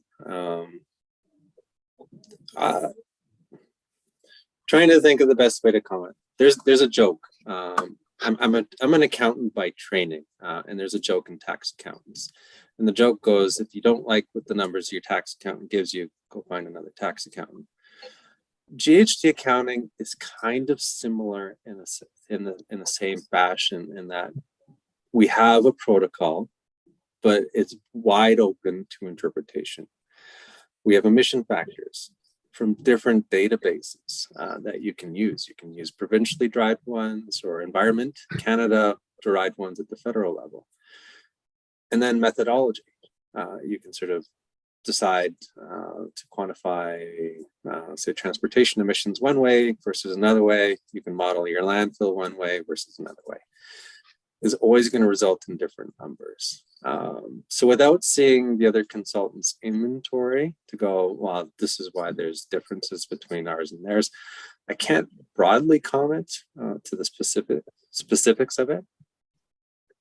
Probably speaks to getting the accountants in the same room together when they're involved in the process to maybe come up with some joint terminology and calculations, but maybe we can do that next time. Thanks very much.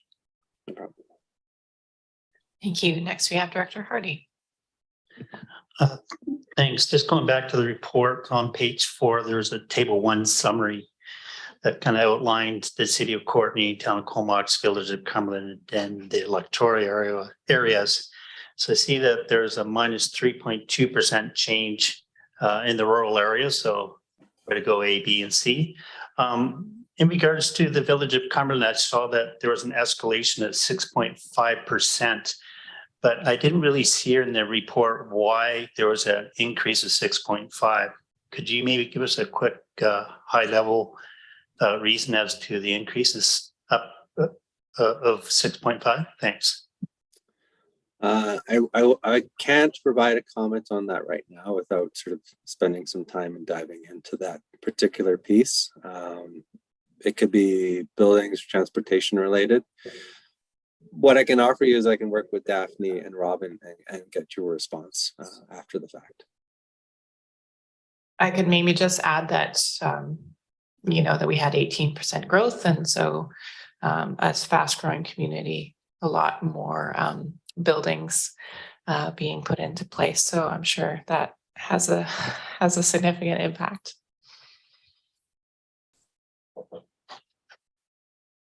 Perhaps a lot more pickup trucks too.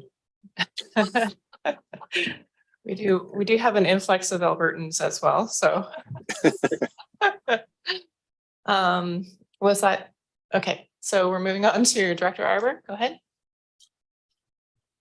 Yeah, thanks. I'll start with the editorial comment and move on to my question. Yeah, there's no doubt. I mean, it's going to be interesting if the board decides to proceed with the second recommendation today, which is to prepare the climate action strategy for our communities, which I very much support.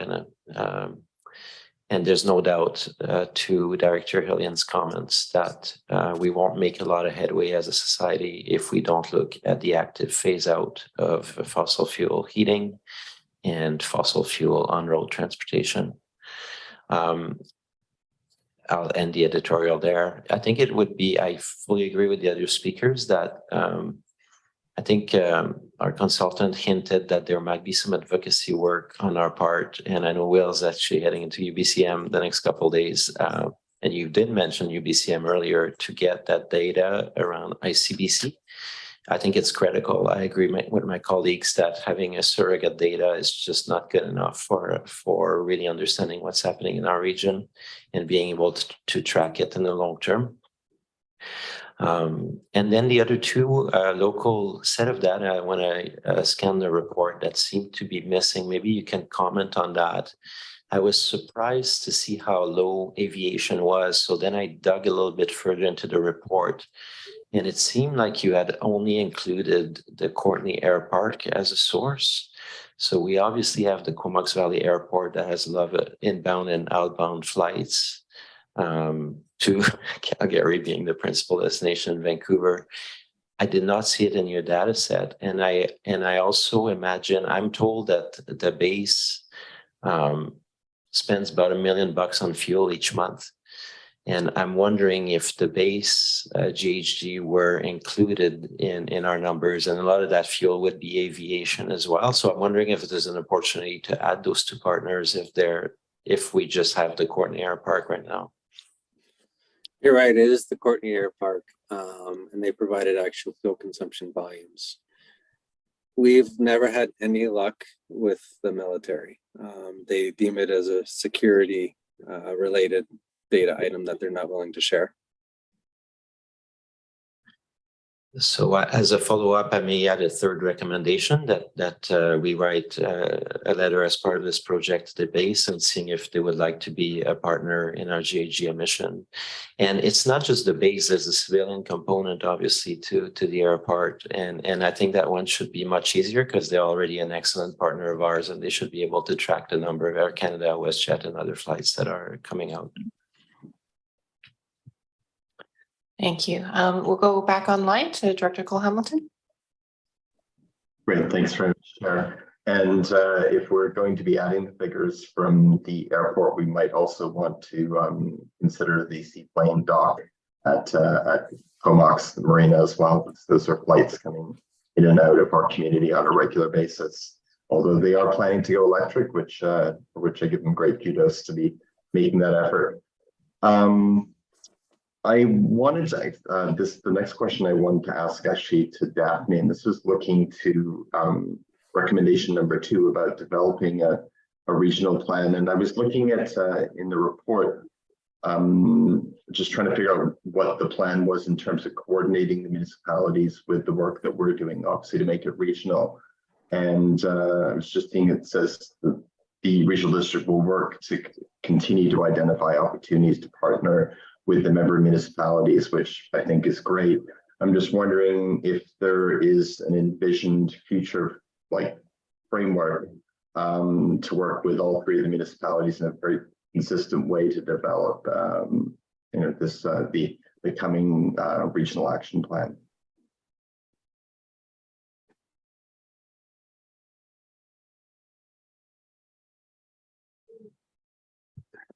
Through the chair, to address Director Hamilton's questions. Yes, we are looking to scoping a regional climate action strategy.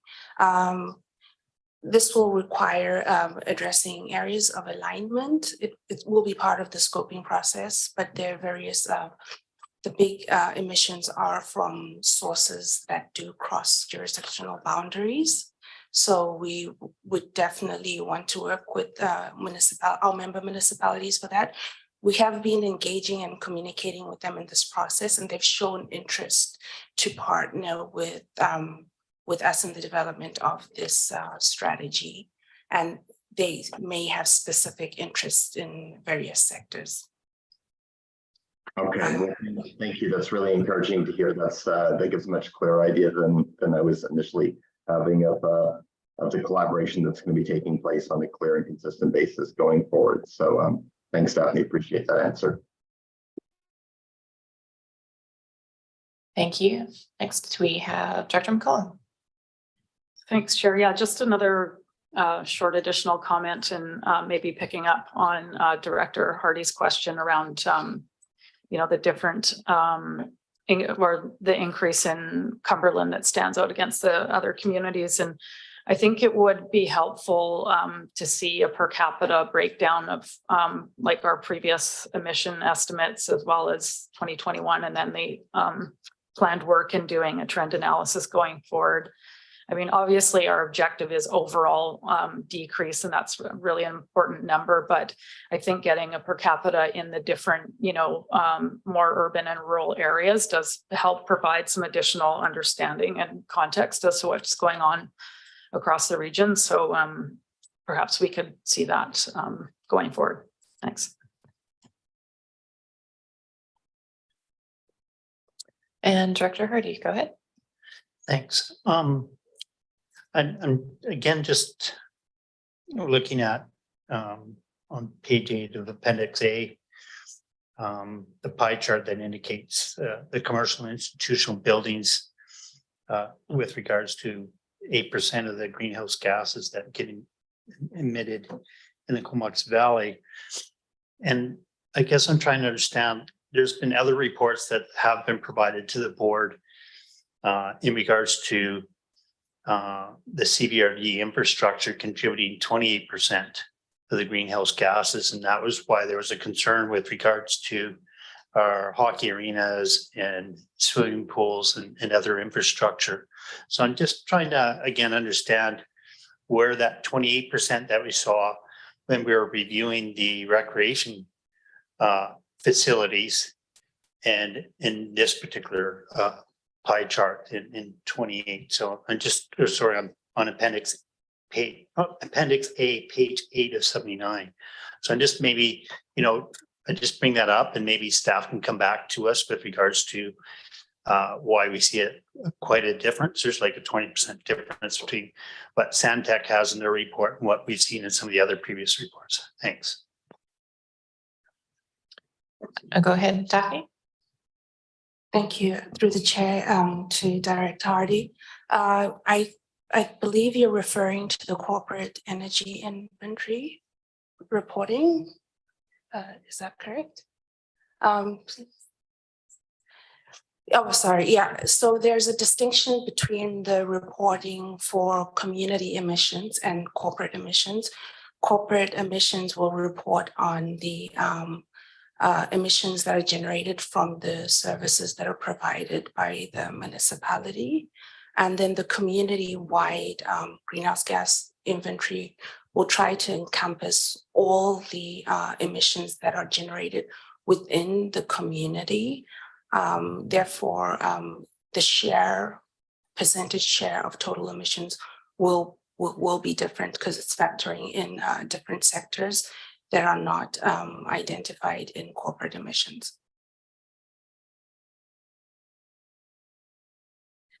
Thank you. Yeah, it does bring up a good point, though, how contrary growth and expansion is to reducing our greenhouse gas emissions. And that slide that was put up, that was over I don't know how many years, that was a 10-year span or something, where we've just kind of leveled off. We don't seem to be able to decrease at all. And so I think, we really do need to take a hard look about, building any more buildings and what that means for our greenhouse gas reduction. And certainly, in Cumberland, we are looking at what the effects of expansion are on our greenhouse gas emissions, and most of the expansion has been pre-negotiated development that was negotiated over a decade ago that has just been playing out over the years. But certainly, we take heed of the planner's advice of densification. And we have done quite a lot of that within our municipality, including accessory dwelling units and secondary suites in almost all of our zones, and a number of apartment buildings that were quite controversial to pass, but a number of apartment buildings going up on our main street. But it is really important that we're densifying because there is a much lower greenhouse gas emission impact from those densified developments than there is from single family homes. So that's something certainly something that we're thinking about. But on a regional district scale, we do have the Recreation Commission, and there are some very big projects planned. And if we do want to lower emissions, and I think we all do, then we need to take a hard look at what buildings we'll be building. But thank you so much, Daniel. That was great, and we really did grill you on your report. You did very well, and thank you to Daphne and Robin as well. I don't see any further questions. Oh, Robin, go ahead. Yeah. Sorry, through the chair to the directors, I'd just like to add that should the recommendation that staff be directed to prepare a scope for regional climate action strategy, staff will develop that draft and share it with the member municipalities to receive feedback, and hopefully we would be able to develop that together. And we've already received an indication from the Village of Cumberland that they would like to work with us on that. Yes, that's great. Thanks so much. Oh, Dr. Gray, go ahead. Oh, just sort of in closing, I think, pardon me, I think our path is clear ahead of us. We know that we have a very vast land base, and we have to double down on rides and trips that we saw during COVID that people didn't take unnecessary trips, and it made a huge difference. It was tremendous. And now we're creeping back to that, driving somewhere for recreation kind of a mindset. We understand active transportation. We understand transit. Obviously, we can't match capital with transit because just don't have the density. But and you talk about the other big piece besides on road is, of course, just heating the dwellings, and we're moving ahead with our STEP program. So buildings are going to get better, cars are going to get better. Hopefully, people will take more active transportation. E-bikes are coming up next, I think. So, I think the path is clear. I think people need to get behind it. I think it's an education piece as well. For instance, we've got, talk about the school buses. I know in my area, you've got the school bus comes around, picks a bunch of kids, and then after they leave, there's a cavalcade of parents driving their kids to the same school. So, it's an education piece. And you talk about just the ambient temperature. I mean, we need to maybe don't have the thermostat quite so high. We've got all kinds of ways to capitalize on efficiencies that we didn't have before. In fact, our minds weren't even turned to that. So, I think it sounds insurmountable, but if we take it in bite-sized pieces and go year by year and bring the public along, that's the big issue, I think, is to make sure everybody is behind it. Because, what was it on road? Not 79.3%. That's a lot of fuel being burned for nothing. I know when we did our survey back in 2011, there were more multi-passenger vehicles on the road. And now that I think it's less than 10%. I don't know if you've done a survey lately, but mostly single driver vehicles. So all the old strategies we had before, like car sharing, ride sharing, whatever we need to do, it might be a little less convenient, but the future's coming up fast, and I do think that if we just spend a little bit of time on bringing the public along on education and the basics, the low-hanging fruit, I think we're going to get there a lot faster than we think. Just my thoughts. Thanks. Thank you. Okay, Daniel, I think you're off the hook. Thanks again for your presentation. Thank you for having me. Oh, sorry. One more question here. Go ahead, Director Hardy. Thanks. So I'm just trying to again understand the transportation on road. In the Appendix A document, it makes mention of the fact that there's an increase of 17% in vehicle registrations, but was it your company or is it companies overall not believing that 17% in increased vehicle registrations was something to take into consideration in 21 in comparison to 20? So you're questioning where the data came from, or? Yeah, it says here transportation on road. The on-road transportation emissions are based on a number of registered vehicles for the 2020 reporting year. But the 21 vehicle registration data is available. It is believed that data is incorrect as it shows a 17% increase in vehicle registrations between 20 and 21, which doesn't align with the change in population. Nope. So ICBC has a history. I've been working on greenhouse gas inventories for too long. But ICBC has a history of providing poor data.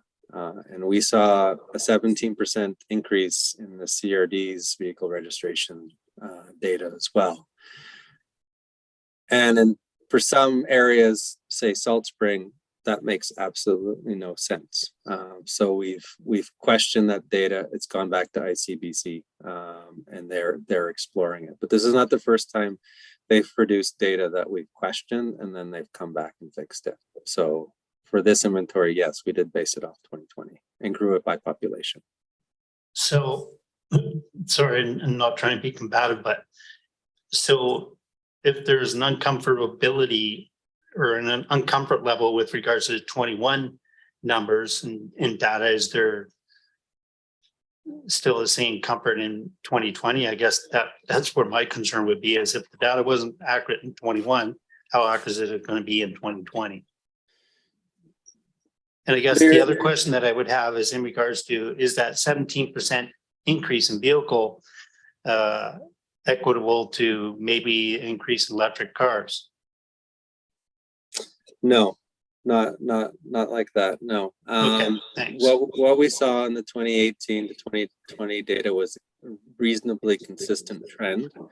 And then between 2020 and 2021, we saw that massive jump, which made, just logically no sense based on the change in population numbers. So that's just us flagging it, saying we didn't use it. This is why we didn't use the 2021 data. This is how we approached it. And again, going back to that recommendation, we need to get the vehicle registration data by postal code from ICBC so that we can really get comfortable with the information that's being provided.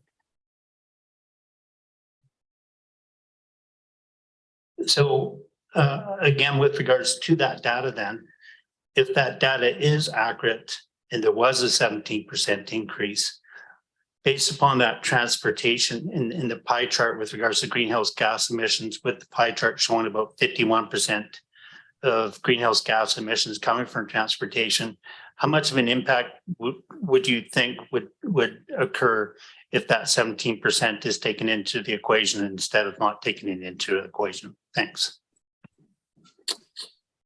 A lot. I would guess it'd probably bump your inventory up materially, at least 10%. Okay, thank you. We do have another question from Director Arbor. Go ahead. Well, a suggestion is going back to, unless staff indicates that will be covered in the action strategy, but it sounds like there's a lot of frustration around this table that it's 2023 and we can't get numbers from ICBC on the sector that is going to be the most consequential to climate action. So I'm wondering if it'd be useful for staff if we crafted a recommendation tonight asking ICBC to provide us with appropriate numbers for the Comox Valley Regional District. And I've never seen, by the way, I don't know if Daniel has more further input, maybe that's close of the topic, but I don't remember a resolution at UBCM on this at all. This is the first time this is brought to my attention. Yeah, so we'll discuss that further once we say thanks and oh, go ahead, staff. Through the chair, just quickly, the staff report does identify a number of advocacy opportunities for staff. So if you're looking for wording for perhaps a motion, there's something there that you could look at. Okay, thanks, Robin. All right, so I'll try once again to let Daniel go. Thanks again, and we are on receipt. And it's a vote of the full board. All in favor? And any opposed? That's carried unanimously. Have a good evening. Thank you. And there's a recommendation.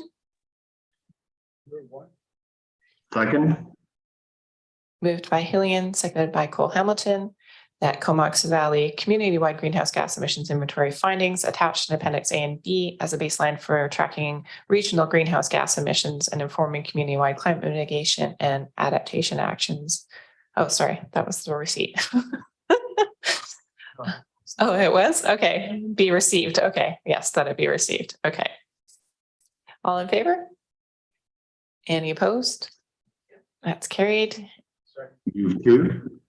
And recommendation 2 has been moved by McCollum, seconded by Hillian, and that's that staff be directed to scope a climate action strategy using the data from the community-wide GHG inventory. Any further questions? Director Hardy. Yeah, not to be a pain in the butt, but I guess I'm probably come across as that. Again, we're developing a strategy based upon this particular report where there seems to be, some gaps in the data. And I'm just wondering again, before we develop that strategy, should we not do our homework in regards to seeing if we can, diminish a few of those gaps before we develop a strategy? And I just asked the question to the board as a whole. Thanks. Go ahead. Thanks. I would actually put the question to Robin or Daphne with regard to some of these data sources and whether or not we would be successful in seeking these data sources. It sounds like there's been attempts made and maybe it's not readily available at this time because this is still relatively new science, I suppose. So if that data isn't readily available, does it behoove us to continue on with recommendation 2, which is this development of climate action strategy based on what we have, knowing that we will be undertaking inventory updates over time. And so this is a foot in the door, so to speak. Through the chair, I would say that this is almost like a living inventory. We can go back to it as these data sources continue to be updated. As Daniel mentioned, BC Hydro goes back and updates their emission factors. So it's considered to be best practice to update the inventory every 3 years. CRD does it every year. And it's just for this very reason that every year there is advancements made in data sources and those data sets that we're using. So I don't think that we would need to not move forward with the climate action strategy, as that is something we can continually update. We also have the emissions calculation tool, so we can update it ourselves as we get updated data sets. And I think it's just understanding our data sources and the methodology ourselves. Great, thank you. Oh, and Director Arbor. Yeah, thanks. And the proudest part of my master's thesis, I think, was the section on study limitations. Because I think that's kind of important to understand what available knowledge we have and which one we don't have. And so I'd be comfortable with that. But I think it is a bit sad that after 30 years of climate, we still can't get good numbers around a lot of the key priority areas. But I think, as the consultant said, the trends around certain topics, it's not just our region, it's a bit everywhere. So when you talked about the trend in SUV, you would have the population size, say, of Canada.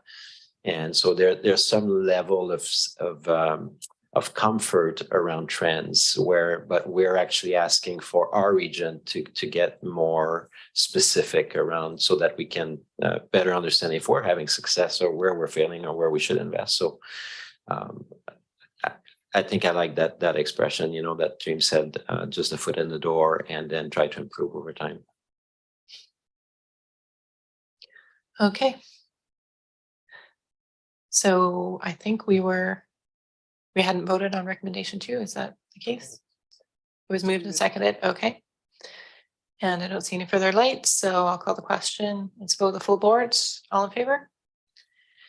Any opposed? That's carried unanimously. And would you also like to put forward the tentative recommendation that was in the report around the ICBC registration data? Yeah, thanks, Chair. I will drop the recommendation for the base and the aviation, because I think I saw some nodding from the staff and the consultant. That's something that can probably be improved over time. But I would like, it sounds like staff might have some language to present tonight. Otherwise, we come back. But if they do, I would quite be willing to sponsor that additional recommendation in regards to getting proper ICBC figures. And do you have a page in the report where the language is? I think the under the future GHG inventory reporting, there's some reference to advocating to the province and ICBC for better quality transportation data, and a resolution to that effect to request or to advocate for that information would be appropriate. Okay. I think I'm looking to Robin if that's. Yes, it was the 2 points. It was advocating for a better resolution, a lighter data for us to be able to better estimate the land use emission GHGs, as well as the ICBC registration that was mentioned earlier. So yeah, exactly where you mentioned, James, just under future GHG inventory reporting, it was the first bullet, and then it was the last bullet. Okay, and Lisa just putting it up on screen.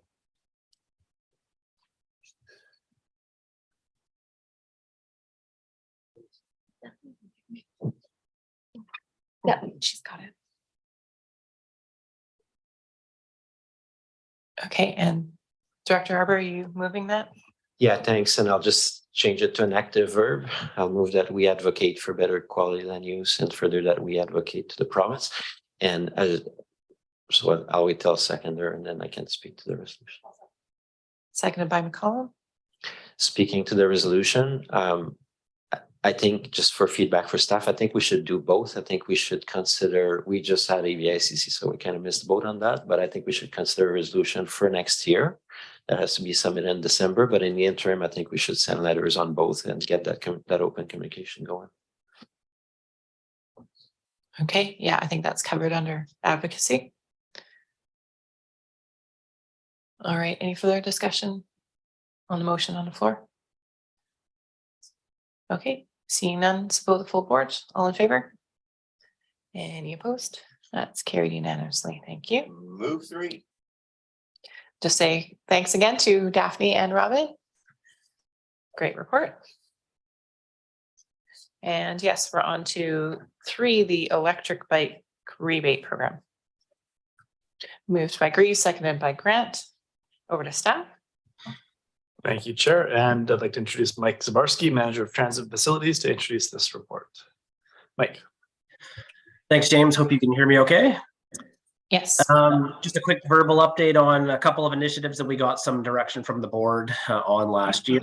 One was the development of an electric bike share program.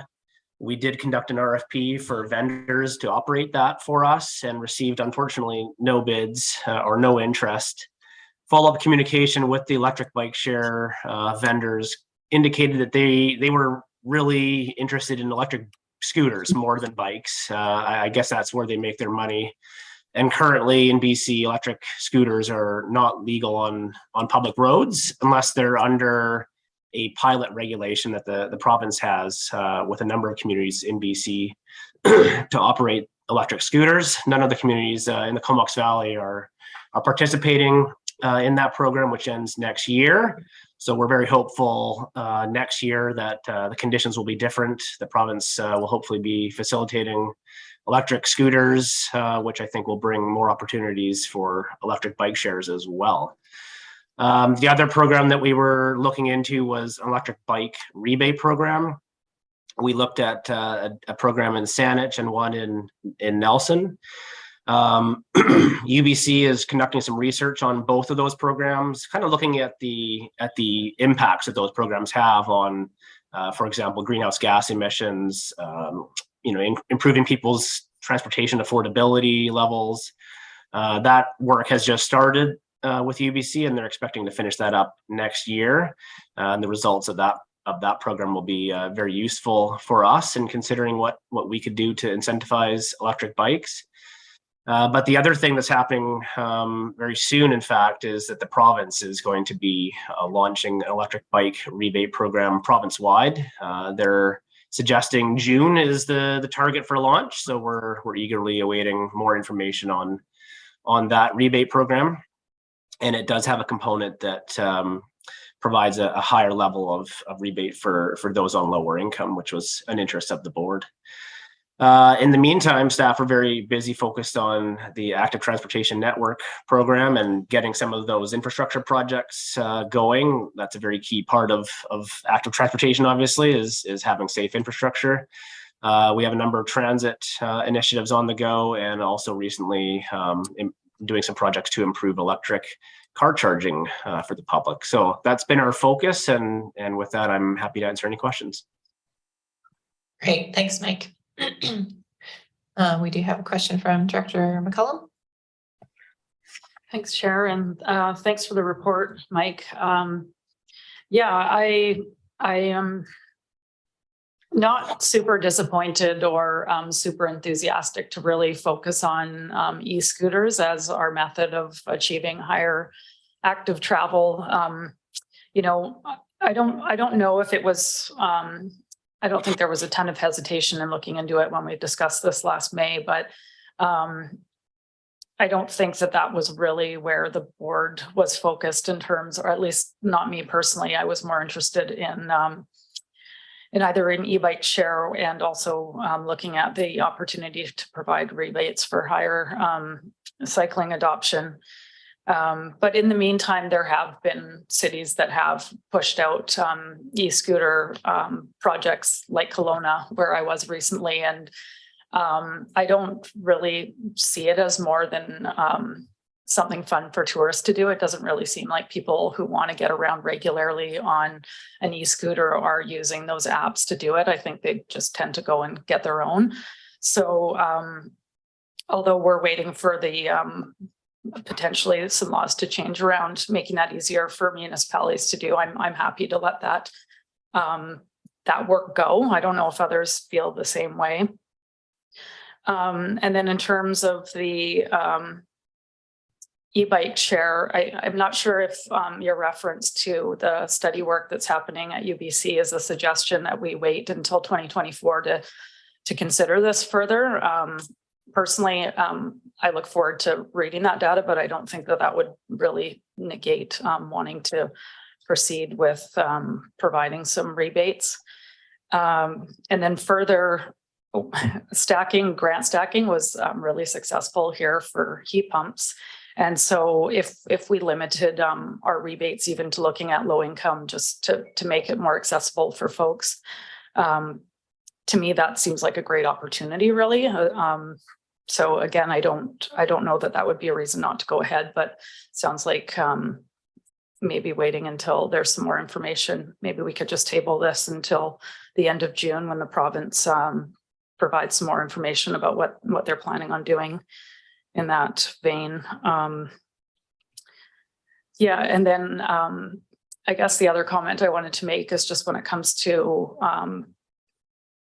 providing an opportunity for sharing resources, I think we could really see a lot more benefits in getting something like a car share program here regionally than something like an e-scooter program. And I know it comes up from time to time, but that is something that I hear quite a lot in the community, is how great that would be. And we could be a one-car family, but I've never actually had any resident ask me like, hey, it would be really great if we could have, e-scooters available for getting around. So anyway, those were the comments I wanted to make. I'll let others chime in. Thanks. Thank you. Next, we have Dr. Morin. Great, thanks, Chair. As always, Councillor McCollum summed up a lot of my thoughts very eloquently. I guess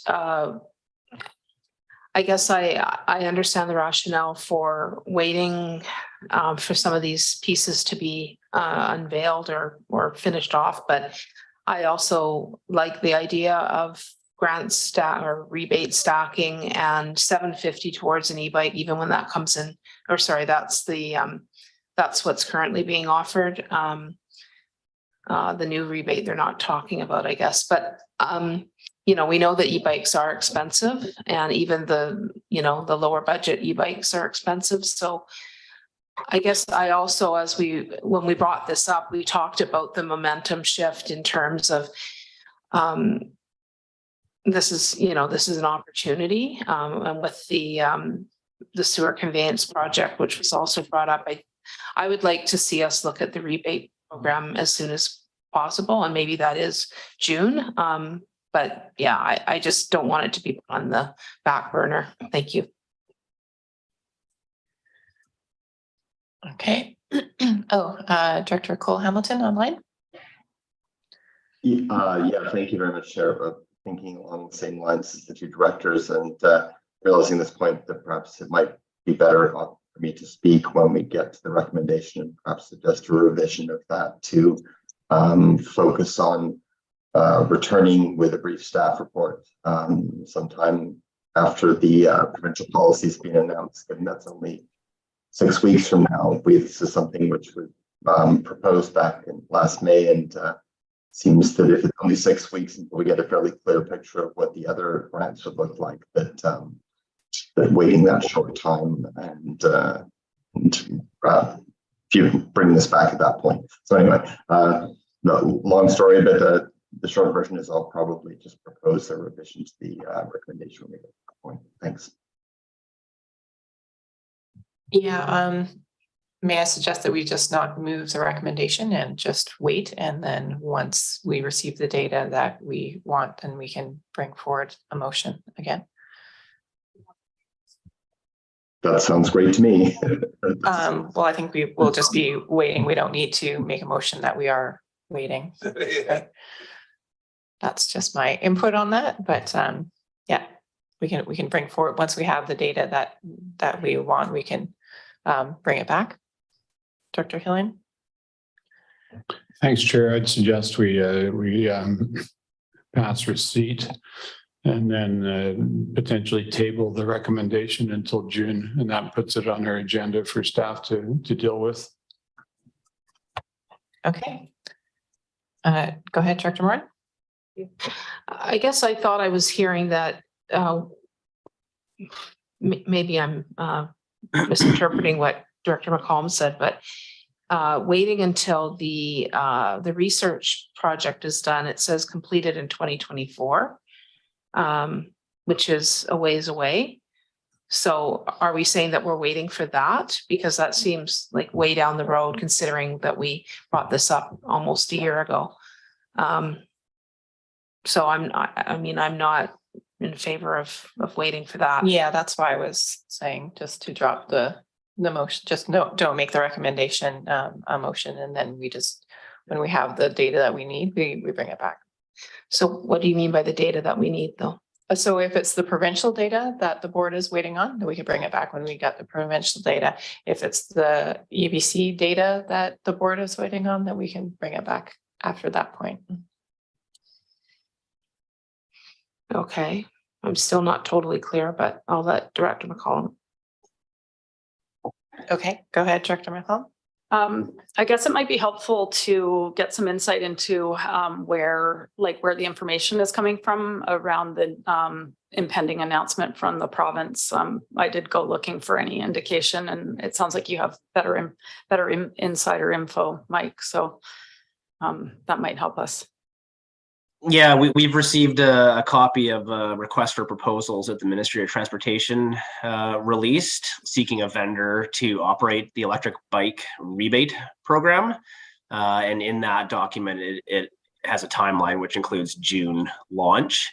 So it's still not public. I haven't seen any news releases or anything else, but that was indicated in the RFP. So we're hopeful that they're on track with a June launch, and we could definitely come back after that program information is revealed and provide another report to the board. That sounds great. And if we can, when that comes back, give some consideration into the low income piece and whether any grant stacking makes sense, and probably be helpful to talk about both at the same time. Thanks. And Director Cole-Hamilton? Yeah, perhaps not necessary at this point. I just wanted to clarify in relation to Director Moran's point that certainly my intent was just to wait these sort of 6 weeks or so until June when we get the information on the provincial policy, and that is the specific data points that were more extra information that we're waiting for, and not any of the others that are further down the road. Thank you. And are staff comfortable with that?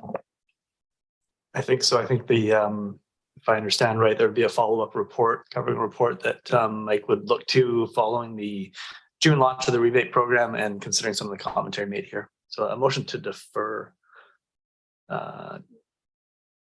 to following that launch of the program would probably be helpful. Okay, Director McCollum? I'll move to defer the discussion until after. Oh. All in favor of After receipt? Any opposed? That's carried. Thank you. Go ahead, Director. I'll move to defer the discussion until after June 30th, pending the release of information from the province around a rebate program. Seconded by Director Grief. Any further discussion? Okay, vote of full board. All in favor? Any opposed?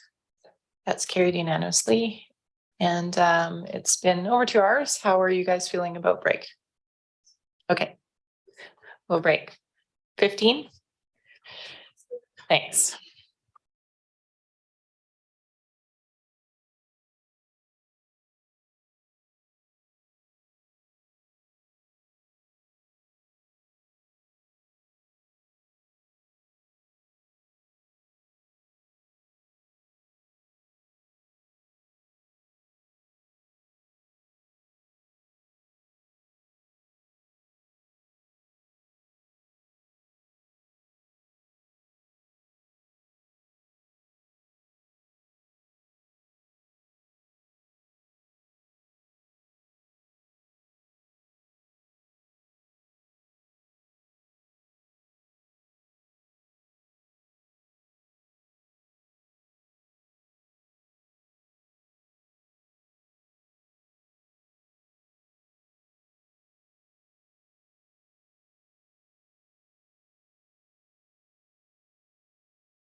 Okay, can we have everyone back to their seats?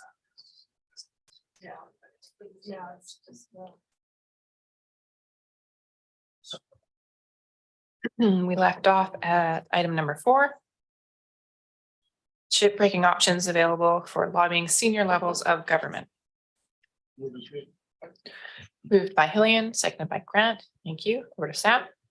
Thank you, Chair, and I'm pleased to introduce Alana Mullally, our General Manager of Planning and Development Services, to provide a very brief overview of this report.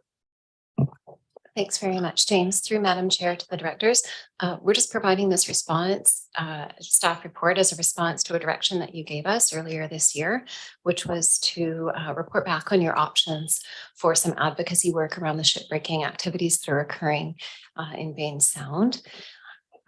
This report talks to you a little bit about some of the jurisdictional pieces and where the CVRD comes into play. For the municipal directors, our interest, specific jurisdictional interest, is around the land use. And we are concerned certainly that the land use doesn't comply with the zoning that's on the property. The other big picture pieces of this issue certainly are that the provincial ministries, 2 ministries at least, are involved, as well as the federal government in regulating the activities. The report references the UBCM resolution that was taken forward that identifies some of the challenges that local governments are facing in dealing with this important, necessary, but potentially hazardous industry for communities, and just clarifies that certainly if the board wanted to send correspondence to the ministries, that could be quite appropriate to articulate the concerns and to request that the province action every tool that it can in exercising its jurisdiction over ensuring that the environmental management plan that the landowner is responsible for adhering to is complied with. Thanks very much. Thank you. And are there any questions on the report? Okay. Seeing none, I'll call a receipt. All in favor? Any opposed? That's carried. Recommendation. Recommendation 1, moved by Grieve, seconded by Grant, and that's that the chair send correspondence based on the staff report dated April 11th, 2023 to the Federal Ministry of Environment and Climate Change regarding the regulation of shipbreaking in Bain Sound, and correspondence to the Ministry of Environment and Climate Change Strategy requesting that consideration be taken to enforce the Provincial Environmental Management Act, and further that Comox First Nation be copied on this correspondence. Any further discussion? Director Arbor? Yeah, thanks, Madam Chair. I think speaking on the matter, it's very clear that, and I'm hearing it from the senior levels of government, whether it be our MP, our MLA, or others, that there is a concern and there's a recognition of some gaps in regard to this issue. I think this would be a really good step to formalize our advocacy through this. I think we've passed resolutions now through AVICC, which passed unanimously at UBCM, and last month unanimously at the Environment Committee of the Federation of Canadian Municipalities, and staff of the Federation of Canadian Municipalities actually added analysis to this issue in how they looked at addressing it. And in speaking with them, they also recognize that there's a gap. So I think everybody is on the same page, but I think to formalize advocacy and targeting the Ministry of Environment and Climate Change at this time and the Ministry of Environment Environment and Climate Change is definitely the way to go. Thank you. Thank you. Yeah, as Alana said, we're responsible for the land use, but there is obviously a big environmental concern around this issue, and that is the province's jurisdiction, and we need them to make sure that they are enforcing the Environmental Management Act correctly. So, any further discussion? I don't see any lights. Okay, it's a vote of full board. All in favor? Any opposed? That's carried unanimously. Thank you. Next, we're on to item 5, Growing Communities Grant Allocation.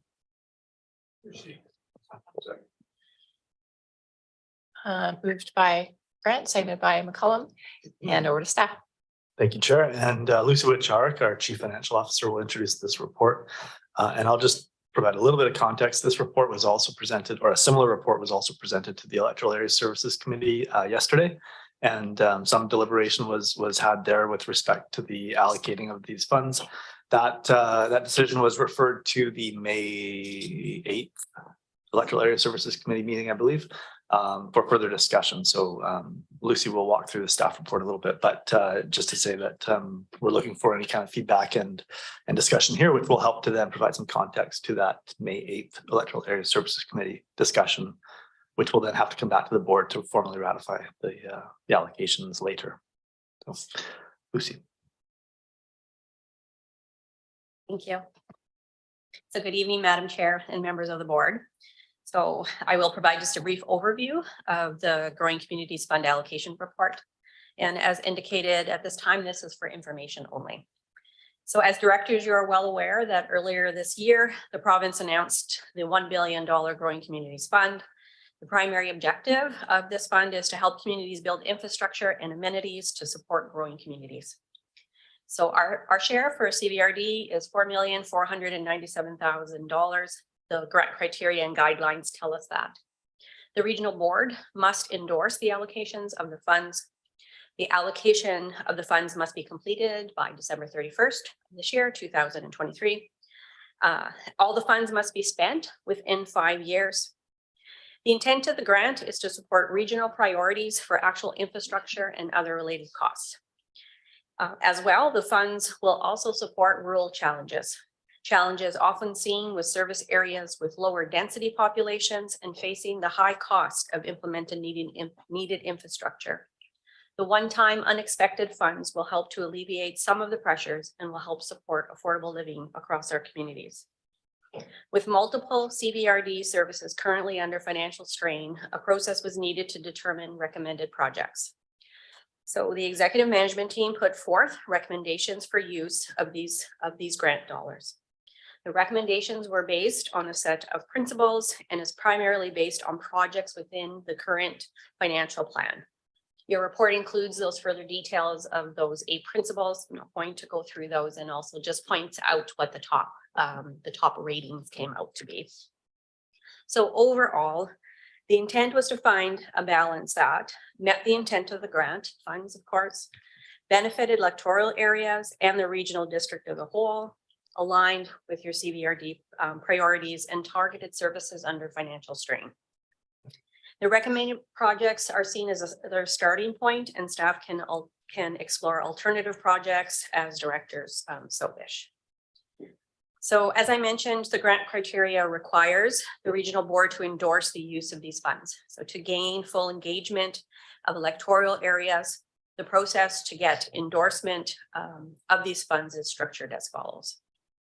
The Growing Community Grant Funds, as James has indicated, was on the agenda for yesterday's EASC meeting, and this allows the EA directors to consider the recommendations and have discussions. The reports included today on the CVRD agenda for information, and this brings awareness to this board. So once EASC has completed their discussion and the committee makes a resolution, that will come to the meeting following that EASC meeting. So at this point in time, likely not till we get into the end of May, will all of that come back to this particular board. Okay, and once it comes to the board with those recommendations coming forward from EASC, the board can finish up your discussions around this and endorse the fund allocations. We do have time in this process. So as I noted earlier, we have till the end of December to do these allocations if more time is needed. Okay. So with as James has also mentioned, right, at the meeting yesterday, it was tabled to the following meeting. So that'll just move it forward into the future. Okay, so at this point, I did have that I would conclude my presentation at this point in time. I can provide further detail on all the recommended projects when we come back at the end of May, if that's what you so wish. And at that time, I can go through the list of recommended projects from EMT, more so what's coming forward from EASC, and also provide some information on some alternatives for you as well. So whatever you would wish today as a board, I can speak further about what is in your report for the recommendations coming forward, or we can leave that discussion all packaged for when that comes back to you later on. Okay. Great. Thanks, Lucy. We do have a couple questions, starting with Director Arbor. Yeah, thanks, Chair, and thanks to staff for the report and the work that they've done to date on this. I know there's been a lot of work from the executive management team, including establishing criteria and the rest of this.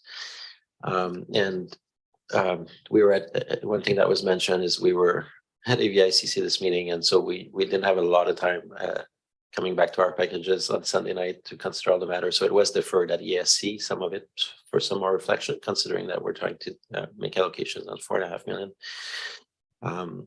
But it would be interesting to hear feedback from municipal directors, Comox and Cumberland and Courtney around some of the regional initiatives that are being highlighted, because I'm not sure if the municipalities are also planning to put monies into a regional pot from your allocations or not.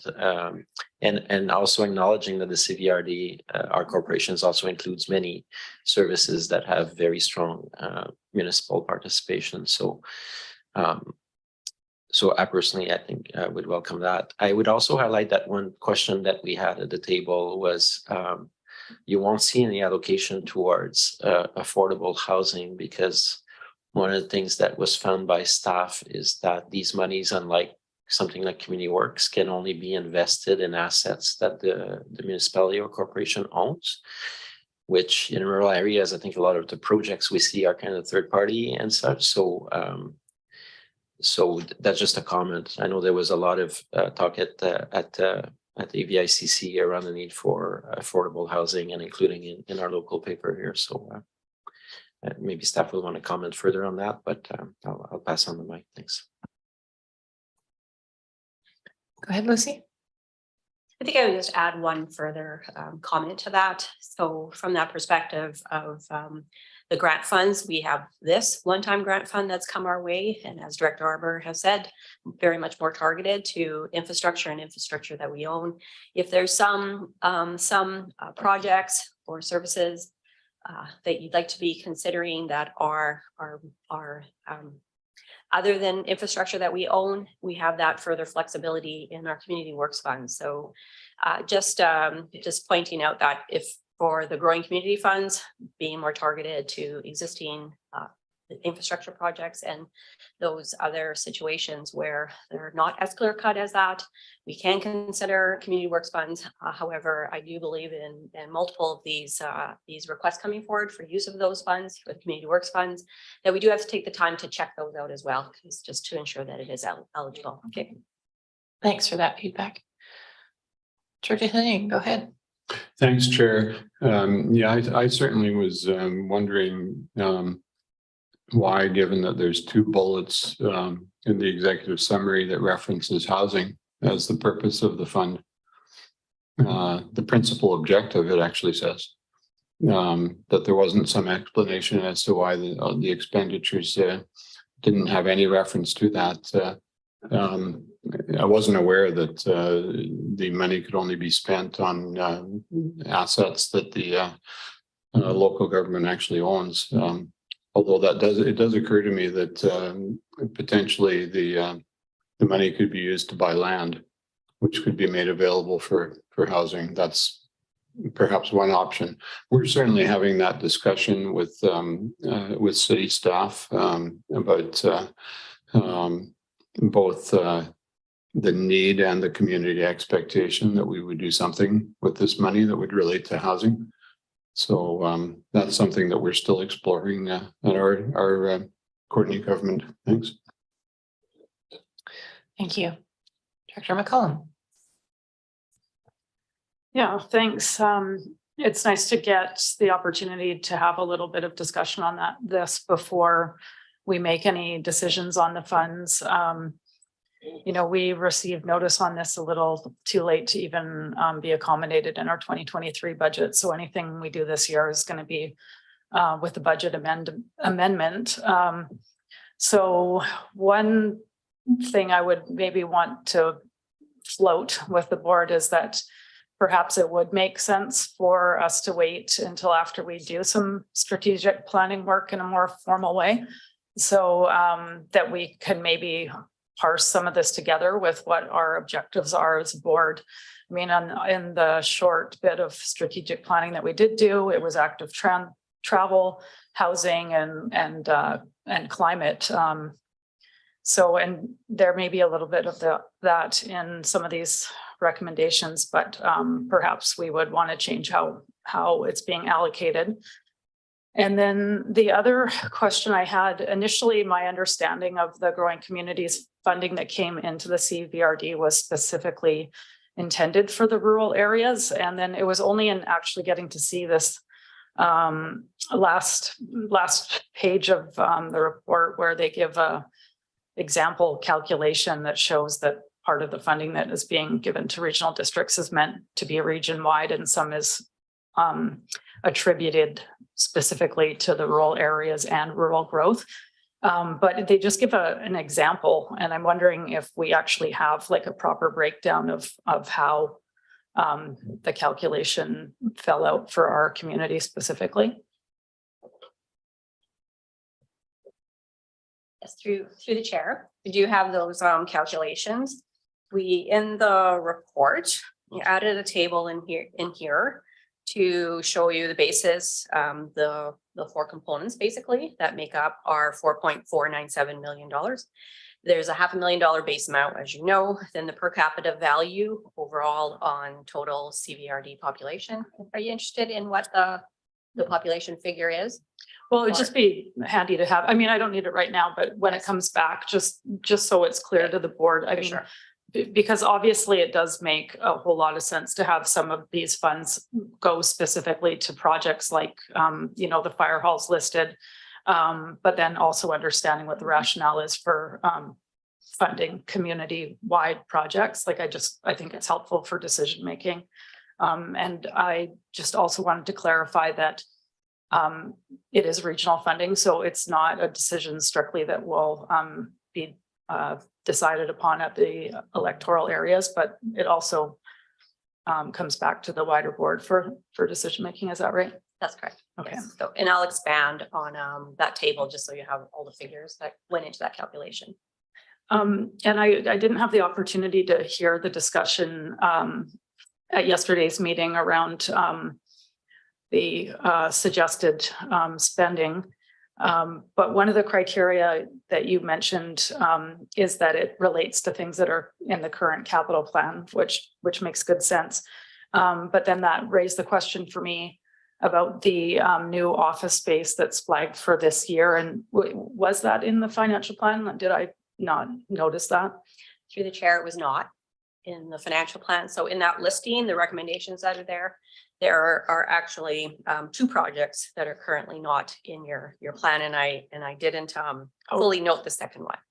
So the first one, I see it now. Sorry. Oh, that's totally okay. So from that office space perspective, we've added that in there just because of the existing conditions right now where we are out of space, where there's space constraints. So just putting that forward for your consideration. And I just wanted to, secondly, I should really highlight that the number 9 there, the sewer conveyance project, is over and above. It's over and above what is in the scope of that project right now. And with the idea there of trying to determine what could specifically benefit Area B. So overall, I suppose as we came back to the list, we were looking through the recommendations and saying, so have we met all of those major criteria that we were after as we started down the road of determining what projects will we bring forward. So trying to find that overall balance. Thanks for that. Yeah, so I guess just my closing comment is that active transportation is something that already came up in our strategic planning, and it comes up quite a bit. And I don't see a lot in here for that. And I don't know how it fits because we don't have an easy mechanism for implementing, and it isn't in capital plans, but it would be good to put our heads and our minds to whether or not we can find some opportunities for advancing active transportation with these funds. Thanks. Next, we have Director Grant. Yeah, thank you. I too was a bit surprised to see when this came out. I assumed that because all the communities got money that this would be for electoral service areas. So I was a little bit surprised to see some of the things on the list. Not that I don't want them, but I thought that it would be allocated differently. But my question is, where is Goose Spit Trail? I don't know what that is.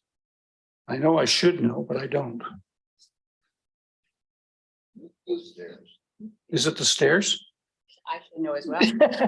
Well, I've been here for I know almost 60 where- years, so I really should know. I know where Goose Spit is, but so the further information that I have on that one is Goose Spit log wall, 30,000, and Yates Moor Phase 2, 60,000. Okay. So if you need further information. Yeah, I'm no, sure I know where they're you know talking what about now, that- yeah. So that's the, Okay. it's targeted to those two very specific items that's in your financial plan. Gotcha. Thanks. Next, we have Director Grieve. Yeah, thanks. Once again, it's astounding how the province has double standards for municipalities compared to electoral areas. I don't think we have any input as to how the municipalities spend their allotment of this fund. That being said, I do think that Director McCollum is absolutely correct that we don't want to squander this opportunity. We should be pooling our funds as much as possible to get the best bang for our buck, because we do have some very big initiatives that are regional nature. But we run up against this all the time at the EAs when we try to do anything. We have to get permission from mommy and daddy first, so we're not really grown up yet. And but $4.5 million is no small matter. I do think this needs some very sober second thought. I agree that the best thing to do would be to maybe discuss it at our strat plan. Not that we don't, some of these projects are great, but we talk about your active transportation network planning. And again, of course, we talk about, we had the cycling coalition here. And we really are very limited in what we can do. And all these things play into our climate initiatives, our healthy communities, mental and physical health. So I do think that best thing we could do would be to just take this home and look at it and see what we can come up with. Certainly, I could think of a lot of things that Area C could do with the money, with their particular being that we are the largest landmass out there and are the fourth biggest constituency north of Nanaimo.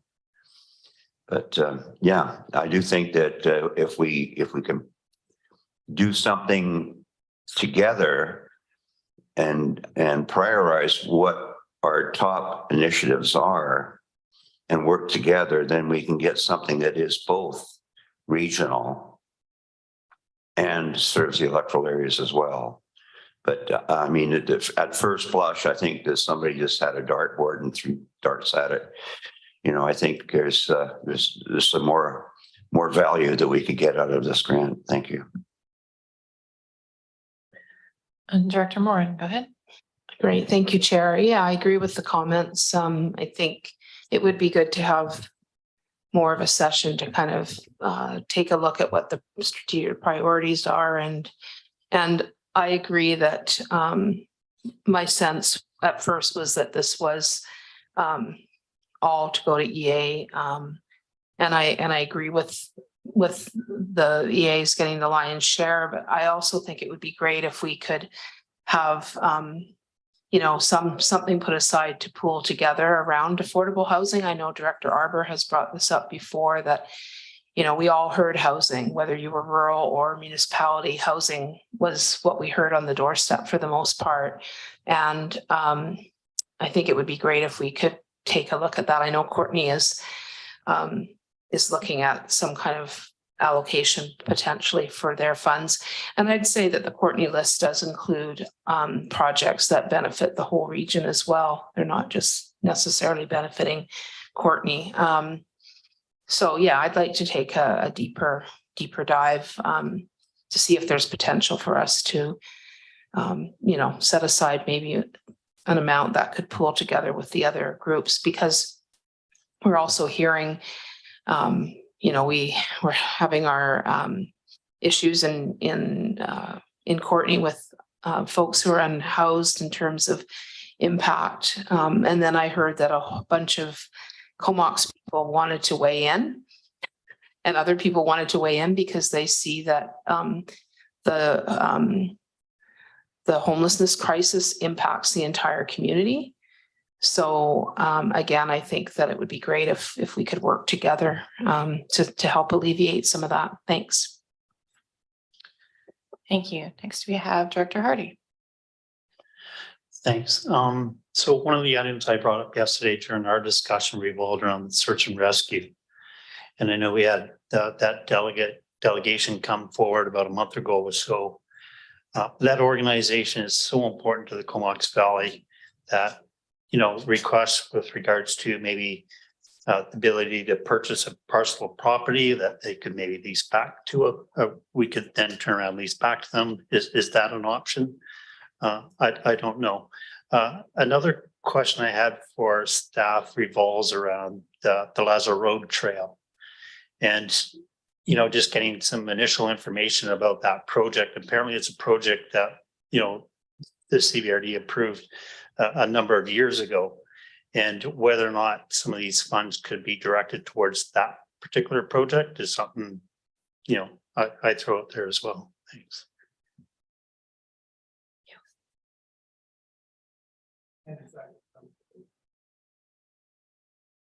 Over to Steph.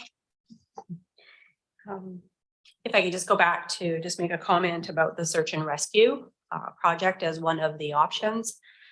For that particular one, you may have noticed in the report that what we're also trying to do is leverage another very important grant that you have, and that's the Community Works Funds.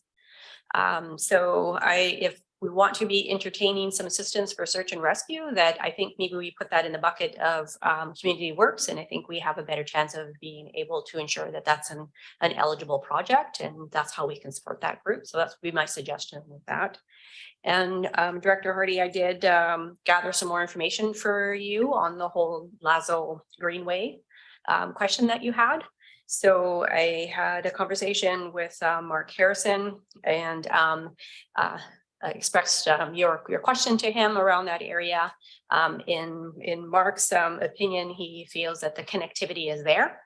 People can actually travel through the greenways there in order to be able to come down south, come back around up to Lazo Road. So for him and in his planning, he does not see a lack of connection there.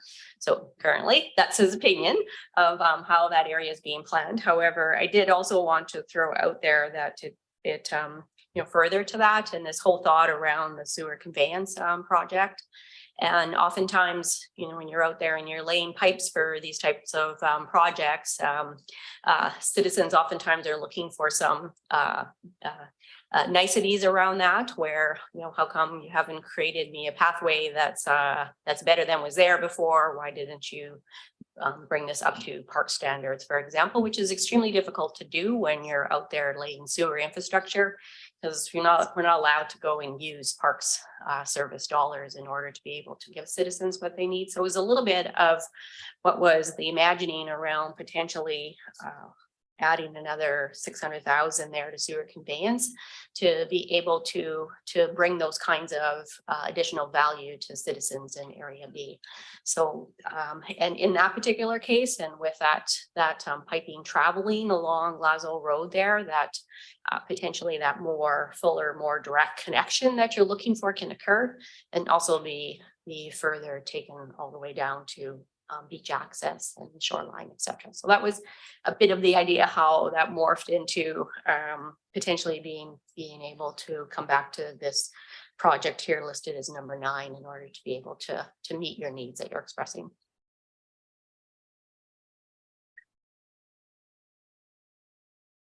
James? Thanks. So thanks for the discussion. And there's a lot of feedback provided. I think the couple of points I note are affordable housing, potentially active transportation mentioned a couple of times, and interest in the board as a whole being able to have further discussion on this. So certainly the Electoral Area Services Committee resolution yesterday to refer it to May, that would still bring this back to the May meeting. These topics can be incorporated that have been discussed today, active transportation and whatnot.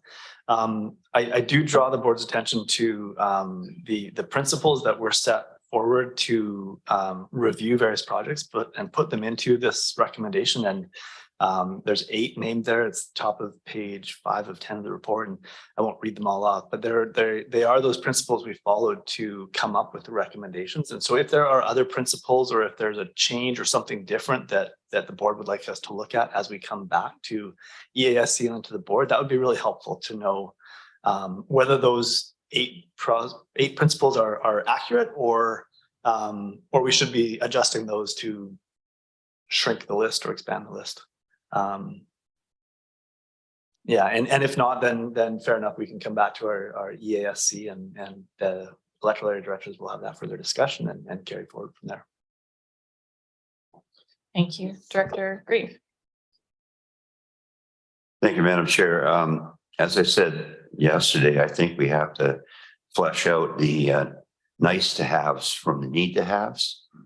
I think it's just too critical a time that we're in right now. We should make sure that, there's some stuff that would be, nice, but not essential. I do think that this is an opportunity to bear down on some real core stuff.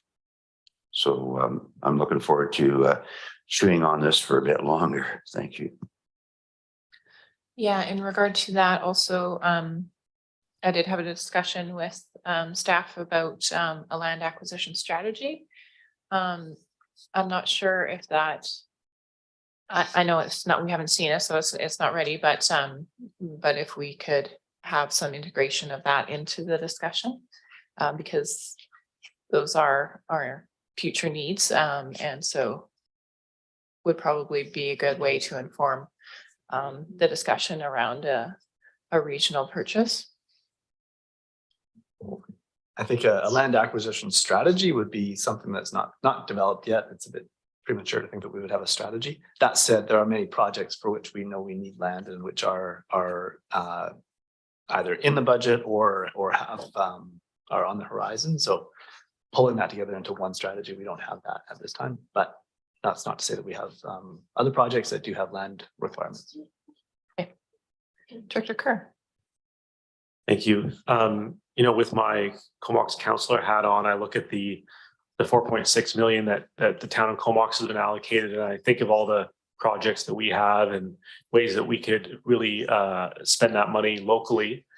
But I just can't help adding up the numbers. And if you put the Cumberland, Courtenay, Comox, and CVRD contributions together, it's 19.4 million.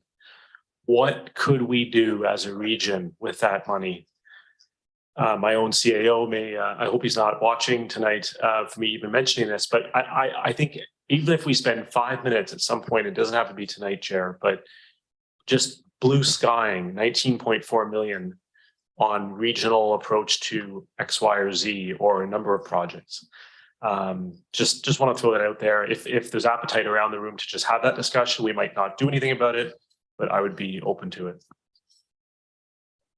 Yeah, and in Cumberland, we haven't, again, we also missed the budget process, so the grant couldn't be included in that, but we haven't had the discussion at all about the allocation yet. So we'd be happy to entertain any ideas, and I would bring that back to my council. Director Arbor. Yeah, thanks. I like the comment, but I do feel I should comment back on it. In fact, you're asking for feedback. I think, I mean, one of the constraints of the program is really that it has to be spent on sort of those local government assets. So that's not an insignificant constraint. If we look at a region, a fully region, also see that we wanted to, you know, with $20 million, put a down payment on all the private forest lands. We wouldn't be able to do that because that's really a service of ours. But in terms of, and the second part of me is really just the crushing needs in our communities, in rural communities, where a lot of our services are really extended. Our residents are seeing massive tax increase just with the core services that we're dealing with. And I think staff did a good job of identifying some of those core needs in the report. I know residents in all those rural communities, their water systems, the needs for fire hall, all those things that you are seeing there. So I would love to have a conversation around, which we started tonight, really around regional, but maybe not the full, if that may be. Yeah. Okay, I think that's some good feedback for staff, and I think you will have the electoral area service committee and sort of maybe get a better idea there of the percentage that you want to allocate to your own communities versus what you want to partner on regionally. And we can have a discussion from there. And I mean, a similar discussion at each of our councils and bring it all back together, I think, before we ratify anything. Director Carr. Sorry to just make one other comment. I just can't help dreaming. Muzzle me if needed. You know, I'm reading the letter that's addressed to the chair, you know, from the ministry and from the government. And, you know, it's talking about housing and more housing and housing and housing and housing. And then we look at, you know, what we're thinking of spending it on. And, you know, housing isn't really a big factor there. Again, what would 19.4 million do on a regional approach to housing? How many people would that house in X number of years? If that's the intent of the fund and housing is a regional issue, you know, I just think that we should at least have that discussion. That's what the money is primarily intended for. And I think it would be a worthwhile discussion for us to have. So that's all I'll say. Can I just add one comment? Yes, please. Through the chair.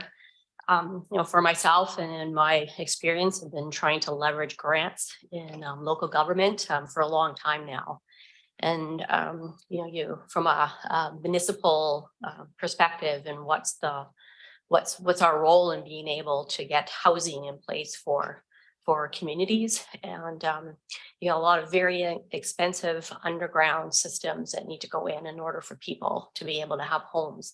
So when the grant's intent is to support growing communities and housing, that's where my mind goes, is by us being able to leverage these grant dollars in order to be able to put the underground in order to be able to have critical fire services. You have to have fire services, and parks and trails recreation is very integral to a community. So that's the biggest place where I feel, you know, municipalities, local governments need to do that in order for housings to be there. So, and oftentimes, as I'm seeing a lot here through our budgets and our services, as Director Arbor has mentioned, you can see how expensive it is and almost unaffordable in some of these services for people to pay for it.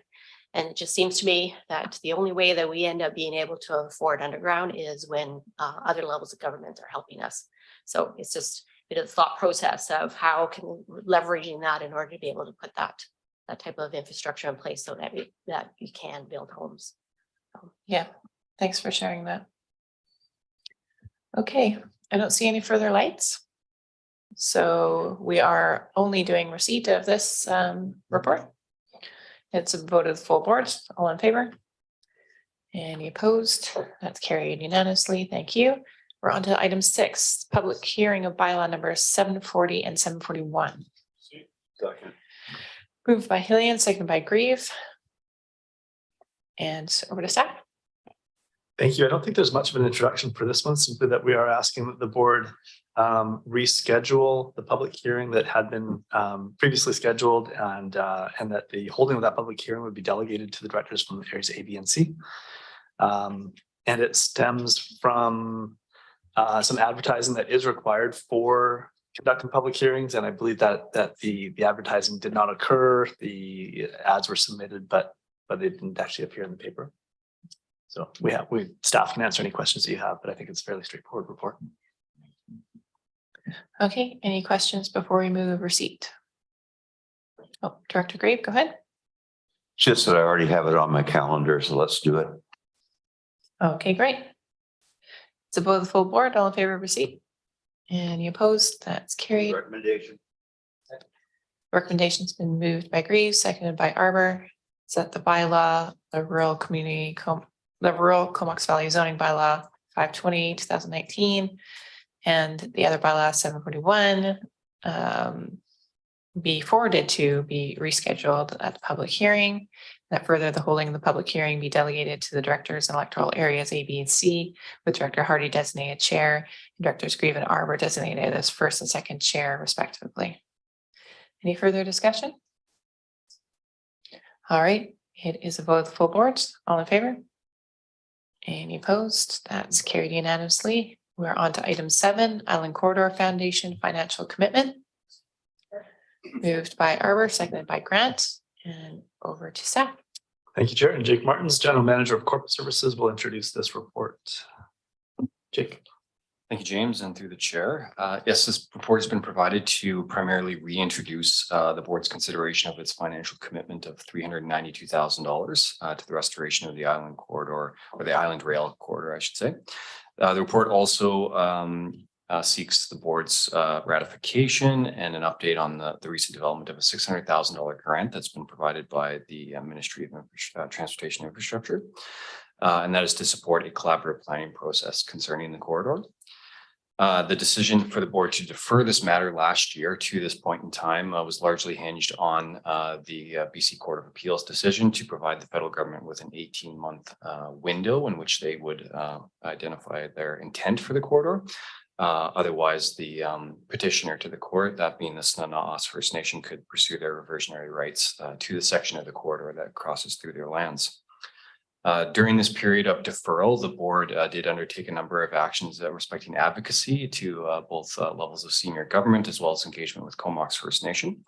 And in mid-March, somewhat on the heels of that advocacy, you could say, there was a series of announcements made by the federal and provincial governments that, in short, essentially confirmed that the reversionary rights of the SNAS would be undertaken. And subsequently that an $18 million would be provided to First Nations and regional districts along the corridor to enable a collaborative planning process and determine a shared vision. This was quickly followed in late March with discussions directly with the Ministry of Transportation Infrastructure, in which they presented each of the regional districts along the corridor with an agreement respecting a $600,000 lump sum grant to support participation in the planning process. While this is viewed as a positive development and aligned certainly with the board's strategic interest around the development and use of the corridor, there are still many unknown aspects of this work and of this proposal. And so certainly the CVRD combined with the other regional districts are keen to learn from the province what the plan is and to bring the parties together to at least initiate this with an initial meeting and further information. The planning process does hold significant potential for the determination and use of the overall lands over the long term. And so for this reason, staff are certainly supportive of it. The grant funding provided is very broad in its use and it's a sizable amount with that as well. And so it's felt that this will adequately resource the regional district in doing it. However, like I said before, there's still lots of information to glean from this. I will just repeat for the board, there were 4 options identified for use of the funds. Again, what we're suggesting here is ratification of the agreement that the province has put forward, but then also this was the point in time in which you would reconsider that financial commitment. Staff had identified 4 options for that financial amount, which was maintain it, which we're recommending because of this grant. The second option was to reverse the requisition within a given taxation year. So that would provide relief to taxpayers broadly across the region. You could also redirect the funds to a community organization that's providing broad community benefit, or the last option identified was to redirect it to a CVRD service that was eligible and appropriate for these funds. With that, Madam Chair, I'm pleased to answer any questions. Thank you, Jake. And I see Director Armour, go ahead. Yeah, thanks, Chair. I think I don't think anybody would be surprised, even after at the province, if I said that the way these funds are coming was more of a scramble than a planned intent. And I have to say that I have a number of concerns. And in a way, maybe my question to staff, so I'll let you reflect while my other comments, is whether we can delay ratification or whether it has to be done at this meeting. Part of the problem I have, and that other board members, we had a board meeting of the ICF, I think about 10 days ago, because we're debriefing both on the outcome of the Snanahas decision and also on these provincial funds that have appeared. And I have to say that there are more questions than answers, including at the board of the ICF. But some of the questions specific to this grant, I'll spare you the details on the other things, but in regards to this grant, the grant is being given to the members of the ICF, and no money is being provided to the Island Corridor Foundation by the province. So it leads to a range of questions around even the structure and approach of the province on this. Why would you give them the money to members? I have a lot of bad analogies, but think of the sewage project, right? So instead of giving to the sewage commission, they're giving to Comox and Courtney, and it's very unwieldy. And second, as you said, is very ill-defined when we're facing some very significant challenges. So we're being given money to do planning around an asset that this corporation does not own. So there's a lot of questions that are being raised by elected officials. Another thing that hasn't happened at the province is when they started the engagement, which we've been very excited about last summer. They went to the local governments and municipalities and met with staff. And in their engagement plan, it said that after the local election, they would come back to meet with all the local governments, newly elected officials. And this has not happened. And then all of a sudden, this money shows at the door of regional districts. So why I'm thinking of asking for deferral too is to really consider whether these funds could be passed on potentially to the Island Corridor Foundation. There's a lot to think about, and I think there's an assumption that we're going to do planning and all the rest of it, but really there's some pretty serious legal issues that the ICF is facing that might take a priori to any kind of planning exercises. And the ICF itself hasn't seen any commitments from the province. So on recommendation 1, on recommendation 2, I might ask for staff feedback on whether we should consider deferral. On recommendation 1, you're correct that the time has come to make a decision on funds that were allocated in 2014. I would add one option for the board. Come to learn that through the ICF and otherwise that maybe there's some interest around the Courtney station in reviving it, and some interest potentially from our First Nation partners. This would require more discussion, but that could actually be a worthy consideration. So I'll leave it there. I'm happy for the board. I mean, at the ICF, we welcome anyone's thoughts, staff and elected officials around where it's at. I want to say it's a mess. It's definitely messy, what is happening and what hasn't happened with the decision. And I would definitely reemphasize that this organization, which really represents all the members, the 14 First Nation partners and the regional district, is really under a ton of pressure right now. Director McCullum. Thanks, Chair, and thanks for that additional context and comments, Director Arbor. Yeah, I mean, this ICF issue is such a huge thing to try and wrap our minds around with the various factors at play between legal challenges and contamination and or environmental restoration liability.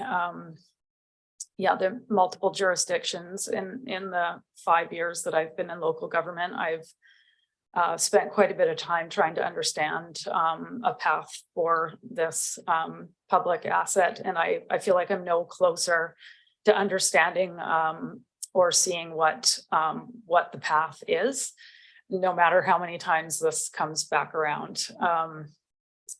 So in terms of the $392,000 of funds that we have, I think it's time for the board to make a decision on what we want to do with those funds. And I'm not in support of holding a reserve any longer, as it was intended to bring back rail. And we have no indication that that's even really a possibility right now. The province hasn't really indicated that there's, you know, upwards of $1 billion coming to do this. And, you know, during the budget presentations, we spent quite a, well, we had a really good discussion around inter-regional transportation and expanding the bus service. And I think that really ties into what the intent of that 392,000 was, is looking for ways to connect our regions with public transportation. So to me, that would be the most logical place to maybe put those funds that have already been taxed by the government. And as far as I can remember, every part of our regional district does pay into the transit service. So I would make a pitch for that. Yeah, and just indicating that when we talked about this a year ago, when we said we would come back and look at it, I don't think that we're any closer than we were a year ago. And at what point do we just admit that that's even if there is rail, a path for rail, I don't think that this 392,000 is going to be the key that unlocks that piece, which is the point that I made last year when we talked about this issue as well. And in terms of the agreement with Modi, my apologies, I'm going to speak to both of them because it's easier. It's funny, I wrote a note to myself that there's more questions and answers, which is interesting because Director Arbor basically said the exact same thing. Yeah. I'm at a loss as to how the regional district, along with every other regional district and First Nation, can go to their communities and engage on something that we have no options for. We're not clear if providing the rail bed to active transportation is an option. We don't really understand if rail coming back is an option. So taking a $600,000, is that right? $600,000 commitment to provide engagement that can only be used for consultants or additional staff. So it won't compensate for our current staff time. We don't look good going to the public and asking for information about things that we don't have a clear understanding of. So to me, it's like we're wearing this problem for the province. And if we really want a good outcome, it needs to be the province working with ICF and to ask that the regional districts do this in a spread out manner, and that will somehow magically come to an answer after the next provincial election. I just don't see that. So I'm not in support of taking on that agreement because it appears to me to be busy work on behalf of the province to delay them making a tough decision about something that is very complex. And I'll stop it there. Thank you. Thanks. Do we have Director Grant? Yeah, thank you. So, you know, I look at this and I think that the vision at the beginning and where they're trying to go with this could be a really great thing. If we could get the rail on the trail, that would be great. The way that this is being done is really confusing. Like every time I think I know what's going on, I have no idea something like this happens and you just don't know. I would love to have someone from the province and someone from the Island Corridor Foundation to come and talk to us and tell us what the vision is. How do they see this playing out? How do we get to the other end? Because when you have all of those communities and all of those First Nations to throw $600,000 at each one of them and say, figure it out. That's just not going to happen. So I think in some sense, Melanie's right that we need to get better direction on how this is going. And if there isn't good direction, then maybe we're barking up the wrong tree here. But someone from the province who's doing this needs to come and explain how they see this going. And I'd also like to know from Island Corridor Foundation what this means to them, because I think Daniel actually said they're under a lot of pressure. And of course, we're sitting on the sidelines and don't know. So before we throw all the money and everything back, I'd like to actually get a better understanding of how this could play out. Thanks. Now we have Director Cole Hamilton online. Go ahead. Yeah, thank you very much, Chair. I'm challenged by I'm going to speak to recommendation two, by the agreement for many of the reasons that have been said. I think we have more questions than answers, and I think that this is not something that a group of regional districts are in a position to put together. It requires provincial leadership. One of the specific questions I have, and perhaps Jake might be able to answer this, is one of the sort of the deliverables, the obligations that we would take on are to develop a shared vision along with all the others. And there's a number of criteria to look at, and I think they're all sensible, but nowhere is financial viability a factor in developing a shared vision, and nor is legal liability or obligations. And I think unless we're looking at the financial plan of how this might actually work, and unless we're considering the legal liabilities that I think, believe may well be there, that it's just not possible to make an informed decision to sign on to this. So I would echo the comments of Directors McCollum and Grant and Arbor that I think we need. We've got more questions than answers, and I think we need answers before we can make a commitment. And I'm just going to say that unfortunately I have a UBCM event that I have to attend in a few minutes, which is why I'm a bit trussed up.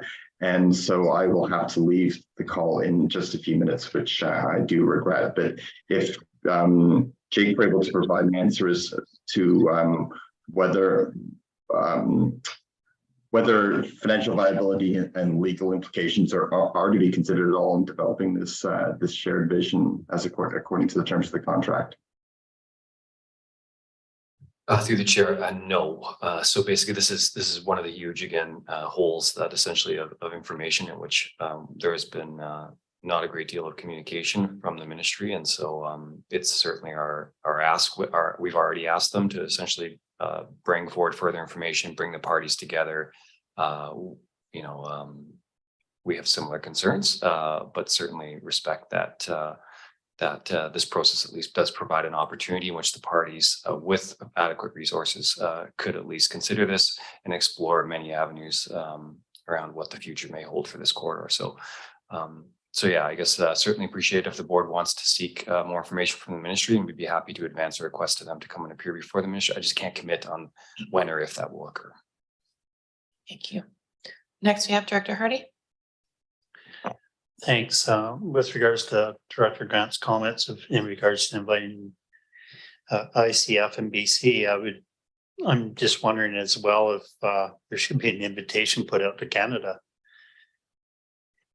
because these are the guys that are going to fund a big chunk of this project, and there still doesn't seem to be any. I haven't seen or heard any commitment from Canada in regards to where they are going with this project, if they're following through on it or not. So I would suggest that we also put out an invitation to Canada as well, if we're going to invite BC and ICF. Thank you. Next, we have Director Kerr. The part of this that I struggle with is, what if, let's say, 4 of the regions are saying, like, they do their consultation, spend the money and say, yes, we want to go ahead with rail. And then one in the middle of the track, proposed track, says, our community is against rail. We want to do something else. Then what? So by piecemealing it, it's set up for failure. The chances that all of the regions are all going to say, yes, go for rail. I think if you're rolling die, that would be 6 fours in a row, right? So I think it's maybe if we look political aspect of it, is it the province's way to like kill the issue? Because if so, this would be a good job. And so that's my biggest concern. It's set up for failure. So I would rather see a coordinated Vancouver Island approach to this. And I'd like to advocate for that. Dr. Harbour, go ahead. Yeah, great comments from everybody, and Dr. Kerr. I want to pick up on what you said, because that's one aspect I didn't really discuss, which is really the future potential of maintaining the integrity of the corridor. I think in this region, we all know the one spot trail, which was I only have a culturally. It's not great to use culturally stuff, but the balkanization is a word that has been used, right? The breaking up of something into many parts, and then you end up trying to patch it back together, you know. And we know at this regional district with the one spot trail how hard that's been. But the reality, I'll leave you. I don't think I'm speaking about any in-camera item at ICF. I think this is well known. One of the key questions that we have for the government is, now that the land is going back to the Snanahas, there's a number of other First Nations that we're also waiting to see the outcome of that. And so it may be a number of months, if not years, and at the ICF, that our AGM is upcoming in not too long. Some of the questions I expect will be raised is, would the ICF fight these in court, or just say it's land back time, you know, and the First Nation, any First Nations that wants their land back should get it. And it, you know, you can draw your own conclusions about what feels right on that one, considering the results of this Nanahas. I think that Dr. Kerr just added to the pile of comments and concerns around the situation around the ICF, and it feels like I'm not convinced that the province or the federal government, as Dr. Hardy said, have a solid handle on it. And I think prior to us engaging in this kind of agreement, I fully support what was said by 4 directors to say, let's bring those guys to the table and have a further discussion, further understanding. Director Hillian. Thanks, Chair. And all I would add to the discussion is that I do believe that Comox First Nation is signing on to this, and is interested in taking part in this process, taking the $600,000 to do so. Our staff report refers to a cursory discussion or cursory engagement with Comox. Perhaps we need a more fulsome discussion with Comox. My other thought is that there's been reference to strategic planning where we could be discussing the funding that's coming through. And maybe this is a topic there as well, because, you know, the ICF has been on the agenda of this board in various ways over the last few years. But I don't recall, I mean, I don't actually know where the people around the table stand on this in terms of wanting rail, wanting trail, wanting some combination of it. And I think it would be really helpful if we, as representatives of our larger communities, actually had that conversation to know where we stand on this ourselves. I think that would be a useful process. Thanks. Director Grieve. Well, thank you very much. You know, I think that you don't want to piddle it all away, because we could talk and piddle that all away pretty quick. I do think that you can always get the money back. We've got what, till December next year, December 31st next year, to be spent and project results delivered by. So, I mean, it's just right now, it's just so vague and nebulous. And, you know, my experience with this whole issue has been that senior government has played silly bugger with it right from the get-go. They've never really been solid. So, I think that maybe Doug's got a good idea. Let's do our own consultation. Maybe outside the grant funding or something, just to get a feel of, you know, so we can have some solidarity when we go to ICF or send our rep to ICF. Then, you know, so we know where we stand and we have some common vision. I mean, nobody's going to have exactly the same vision, but, you know, when you boil it right down to the essence, this is an unbelievable corridor that would never, ever, ever be available again. So it's just too valuable. But man, I'm scratching my head and trying to figure out what is the rationale behind this game, this setup, because it just doesn't feel right. So, Dr. Hardy? Another suggestion in regards to if we do or are able to get ICF and BC into the room at the same time with us, is to also try and get Canada in their room with us at the same time as well. Because I can just see ICF and BC going. So if we can get all three parties in the room with us, I think that might be helpful as well. Thanks. Or not. Thanks, Director McCollum. Thanks. Yeah, I guess I have a question around our options for like holding off on the agreement versus backing out.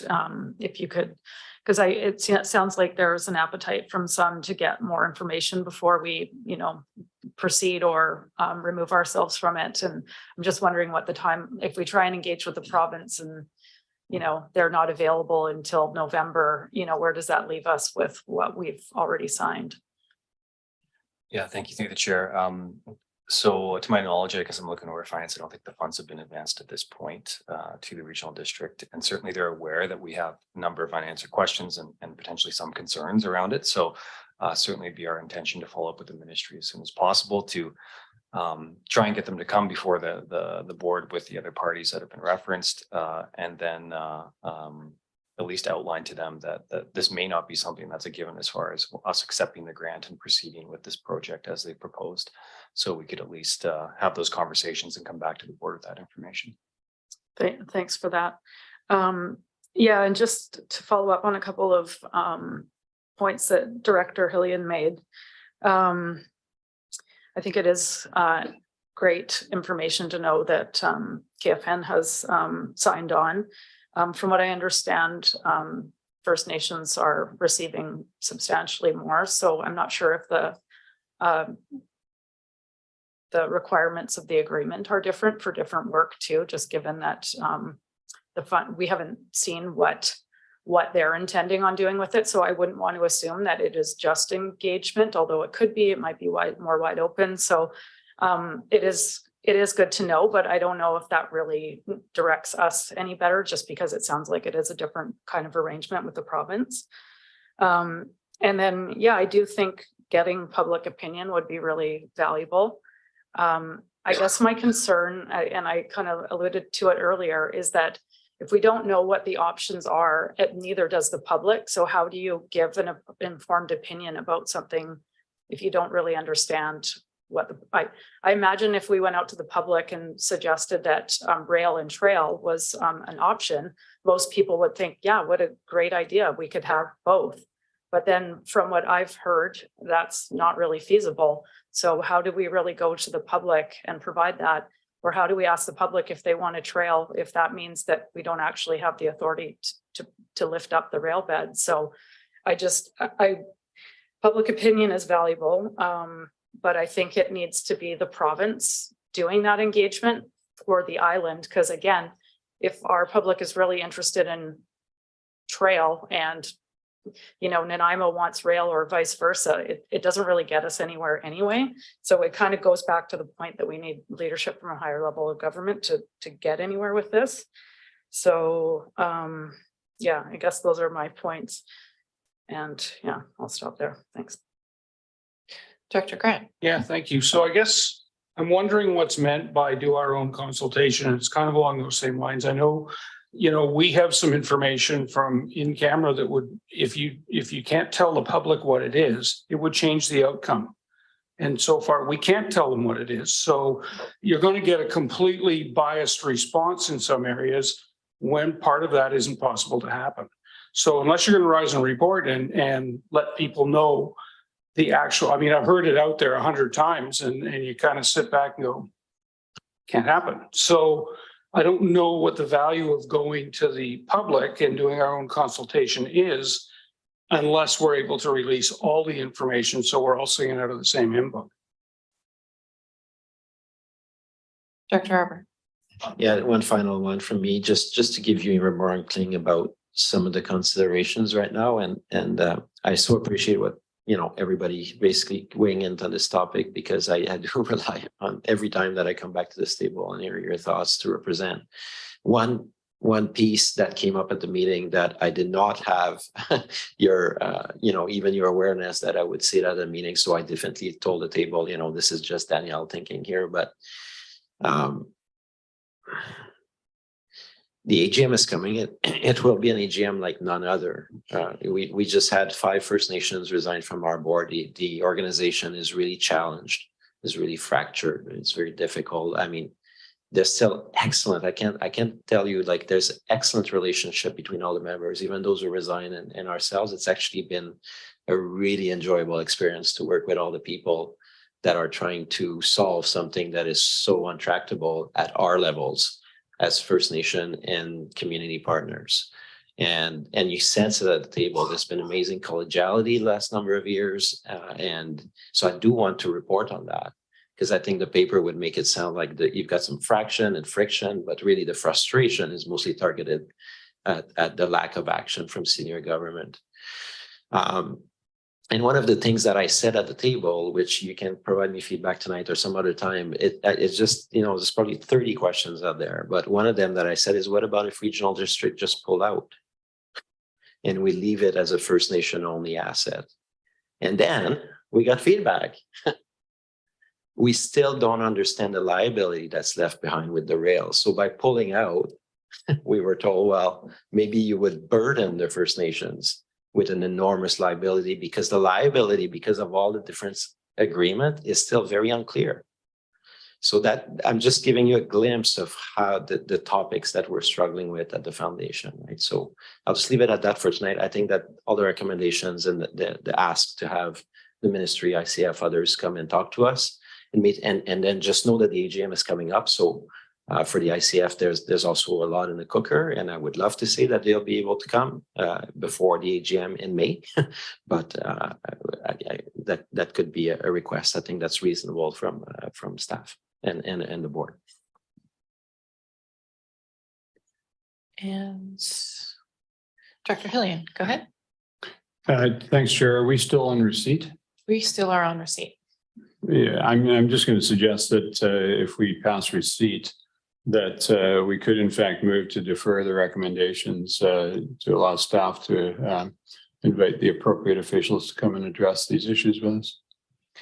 Okay, we'll dispense with receipt first. All in favor? Any opposed? That's carried. And there's 2 recommendations. Director Hillian, are you? Oh, Director McCollum was first. Sorry, go ahead. Yeah, just to ask a question of Director Hillian, did you mean just recommendation 2, or were you thinking both of them? Because I think they're kind of separate in my mind, but were you thinking delaying both decisions? Okay. Well, I don't support the recommendation. So I would move that we terminate the agreement and reallocate the funds to the transit service for interregional connectivity, if that is doable.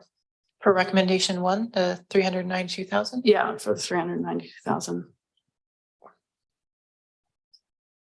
Just a question to staff about, is that the way we would reallocate funds to another service?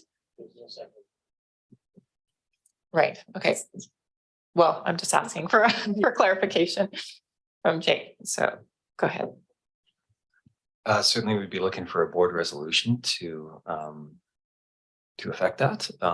But yeah, appreciate if more information is desired, or if the board wishes to pass this resolution. As has been noted, the requisition of the funds would certainly align with the transit service.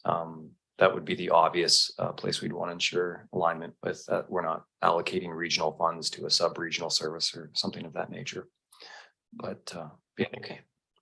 So is there, If I could just add to that as well, perhaps if there's interest in the board, it could be a report back to the board on what the mechanism would be, rather than a definitive resolution tonight that commits to a particular action. Then we can be sure that we've got the mechanics in place to affect that.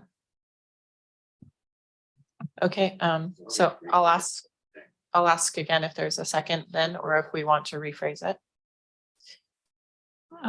Doesn't look like there's a second for it.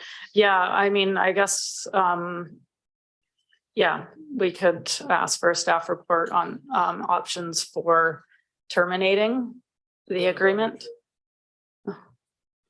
Yes, go ahead. Director Hillian. Is it proper when a motion is failed for lack of a seconder that the mover gets an opportunity to propose a second motion? I'm just trying to rephrase what James suggested. Yeah, it's a new motion, and we'll see if that's not seconded, then we'll move on, right? Okay. Okay, so I move that staff come back with a report to provide options on terminating the agreement and providing options for reallocation of funds. Okay, the motion has been seconded. Further discussion? Could I speak to it briefly? Yeah. Okay.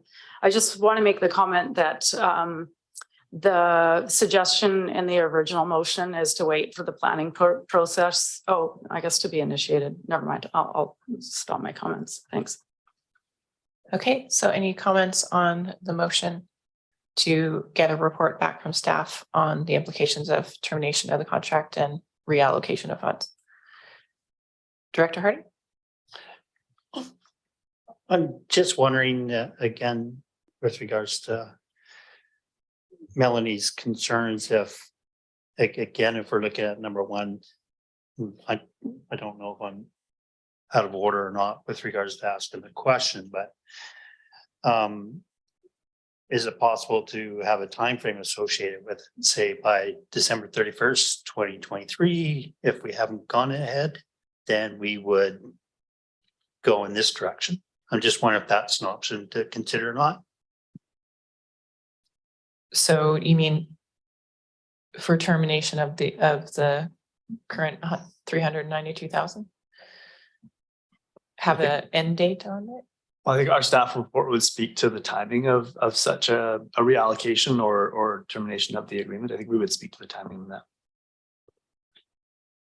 Okay, and Director Hillian. Yeah, I'm going to vote against this. I actually agree with taking back the $392,000 and spending it on something else. But I think it makes more sense at this point to defer both of these recommendations until we get more information on the whole issue.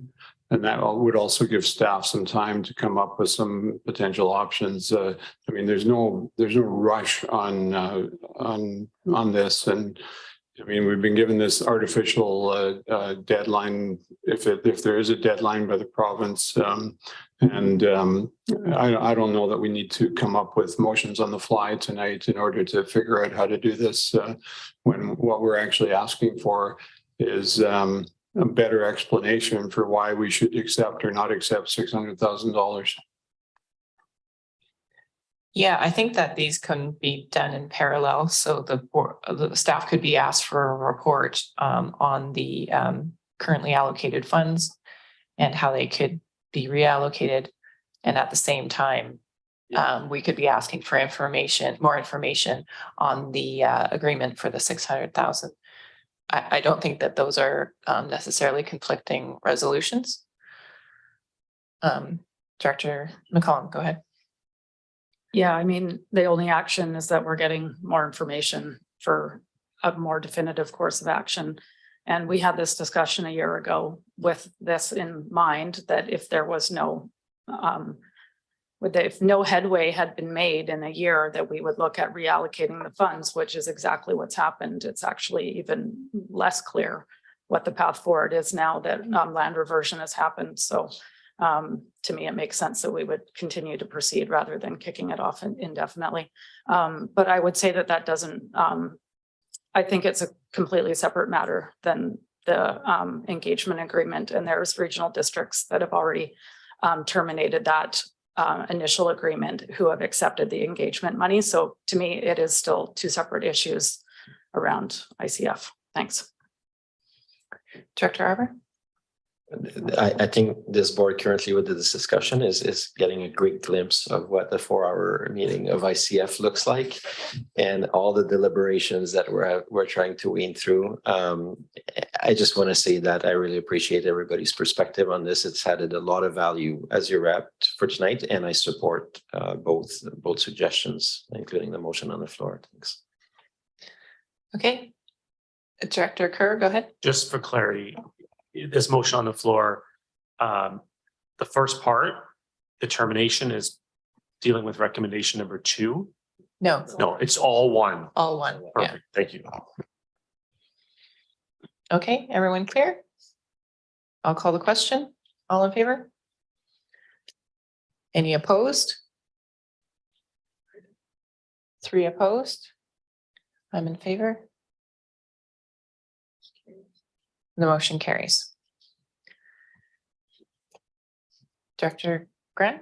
Oh, do you want a motion now to have the senior levels of government come and tell us what the hell they want? That would be good. Can we say it just like that? Yeah.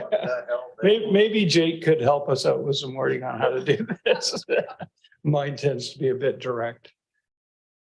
I think you're looking for representatives from the province and Island Quarter Foundation and the federal government to Yes. primarily the first two, Island Quarter Foundation and the province, to come to speak about the engagement agreement. And then secondly, I think the feds to talk about the Island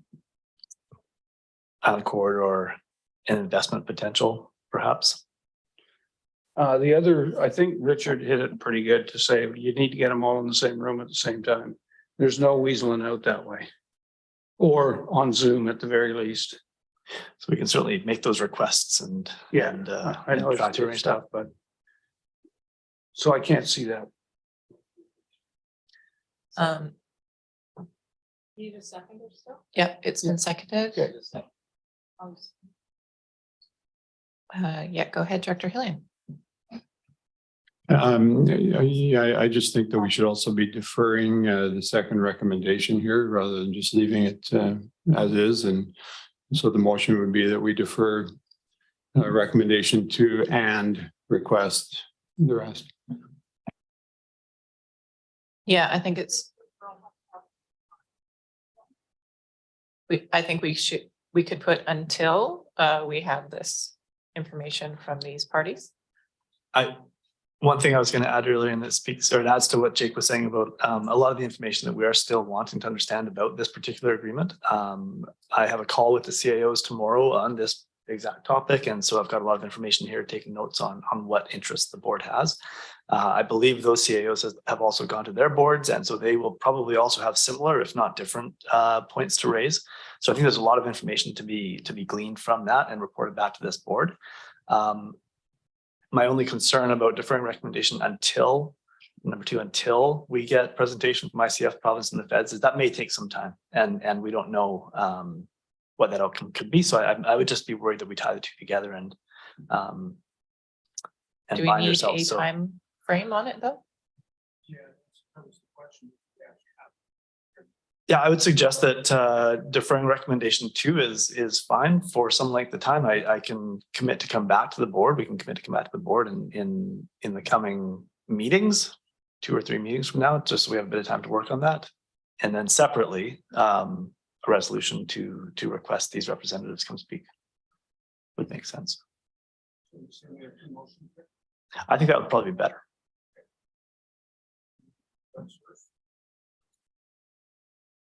This motion is already, point of order. This motion is already seconded.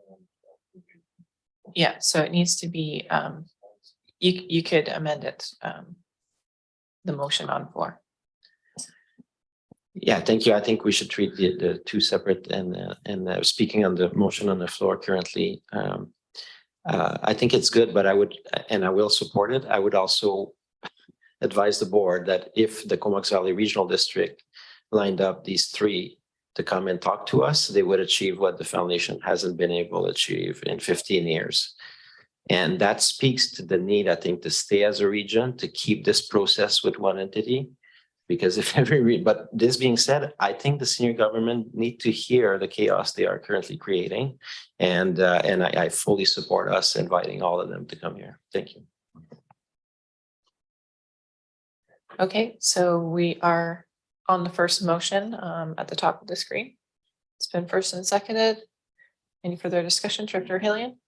Yeah, thanks, Chair. I would just, I don't know if it needs to be in the motion, but I think we need to keep Comox First Nation in the loop if we do succeed in getting some sort of representation, that it would make sense to invite them as well.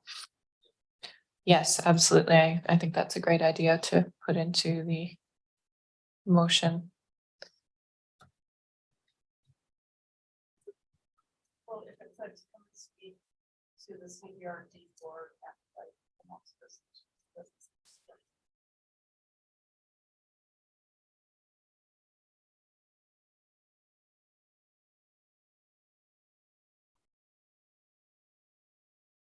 Thank you.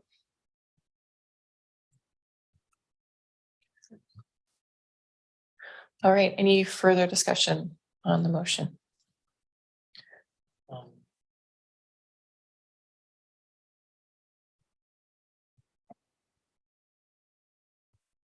I think it's a great idea to invite the Comox First Nation to participate. But I think you might want to just be careful of your language there with regards to including Comox First Nation. I think what you should do is provide them with the opportunity to participate, but they may want to have their own meeting with those three entities.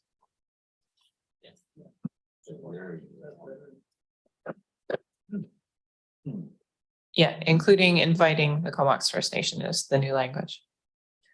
Okay. Okay. I don't see any further lights, so I will call the question. All in favor? Oh, sorry. Again, going back to that language, I think invite the Comox First Nation to participate. Not like an afterthought. And instead of just including inviting the Comox First Nation, like I said, I just think maybe we need to tie up the language a little bit more. I think inviting them to participate is probably more appropriate language. Okay. I think Lisa said she was able to clean it up. Yeah. Looks like a game of pong.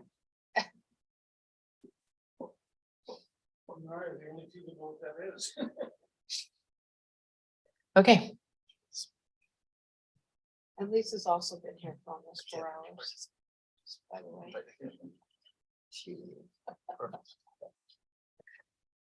All right, so again, it's been first and seconded. No other lights are on. I'll call the question. All in favor? Any opposed?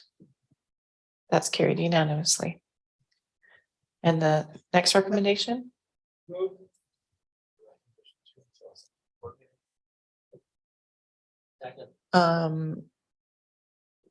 Yeah, so we've got it sort of deferred indefinitely. I don't think we want it coming back to the next board meeting, for example. I think we'll, given the notes we've taken and the understanding that we have from the board and some of these concerns being raised, we'll collect that information, we'll engage with the province and seek to pull together that report that would come back to inform the board. Okay, Director Hilly?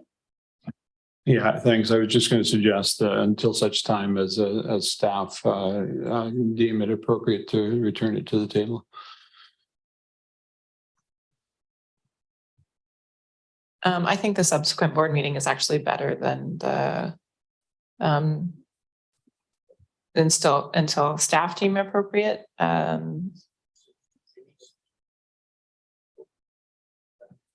Yeah. Yeah. Okay. Any further input? Again, it's a vote of full board. All in favor? Any opposed? That's carried. Okay. Getting back to the agenda. We have done Island Corridor. We're on to Electoral Area Service Committee, February 13th. Moved by Grant, seconded by Arbor. That's that the proposed 2023-2027 operating financial plan for the Hornby Island Comfort Station service be approved. And that a commitment of $20,000 of the defined portion of Electoral A Community Works funds be included. Any further discussion? Okay, this is a vote of the full board. All in favor? Any opposed? That's carried unanimously. And we're on to item 9, the Electoral Areas Service Committee, April 3rd. Second. Thank you. Moved by Grant, seconded by Grieve, and it's just receipt of the minutes. All in favor? Any opposed? That's carried unanimously. We're on to item 10, Electoral Areas Service Committee from April 17th. There's a recommendation.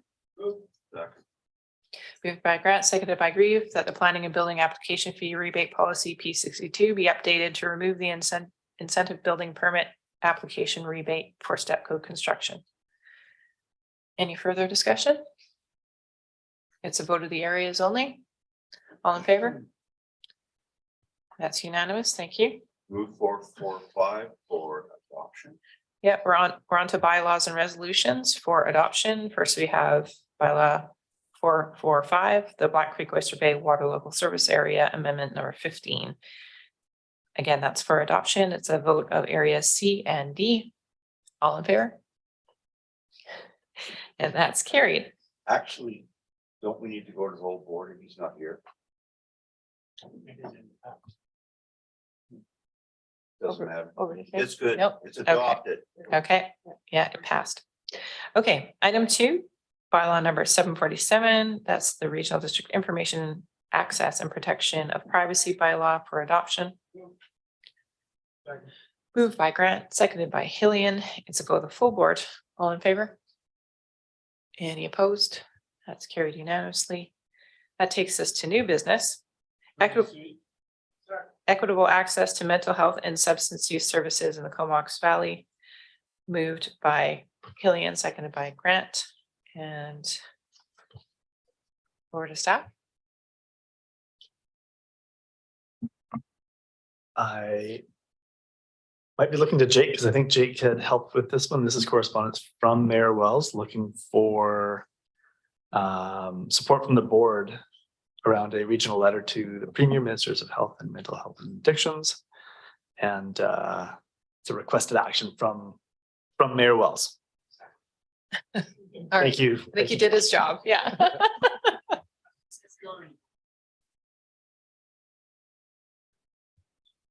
Just receipt. Okay, yeah, it is for receipt, but there is a requested action. Director Arbor. Yeah, thanks. I do strongly agree with the letter, as I'm sure most people around this table do. And I think it's also good sometimes to also acknowledge, coming from the areas, that everybody acknowledges that Courtney shares the bulk of the consequences of the mental health and addiction crisis. And it seems too easy to just write a letter. Just know that, you know, if there's other ways that the regional table can help moving forward, as we've tried in the past, we're there as well. It affects all residents in the Comox Valley. Thank you. Yeah, and as Director Grant said about Comox, that it was received by Cumberland as well, and it was also supported. Okay, so we're on receipt. I'll dispense with that. All in favor? Any opposed? That's carried unanimously. The requested action has been moved by Hillian, seconded by Grant. Any further discussion? Let's vote the full board, all in favor? Any opposed? That's carried unanimously. Thank you.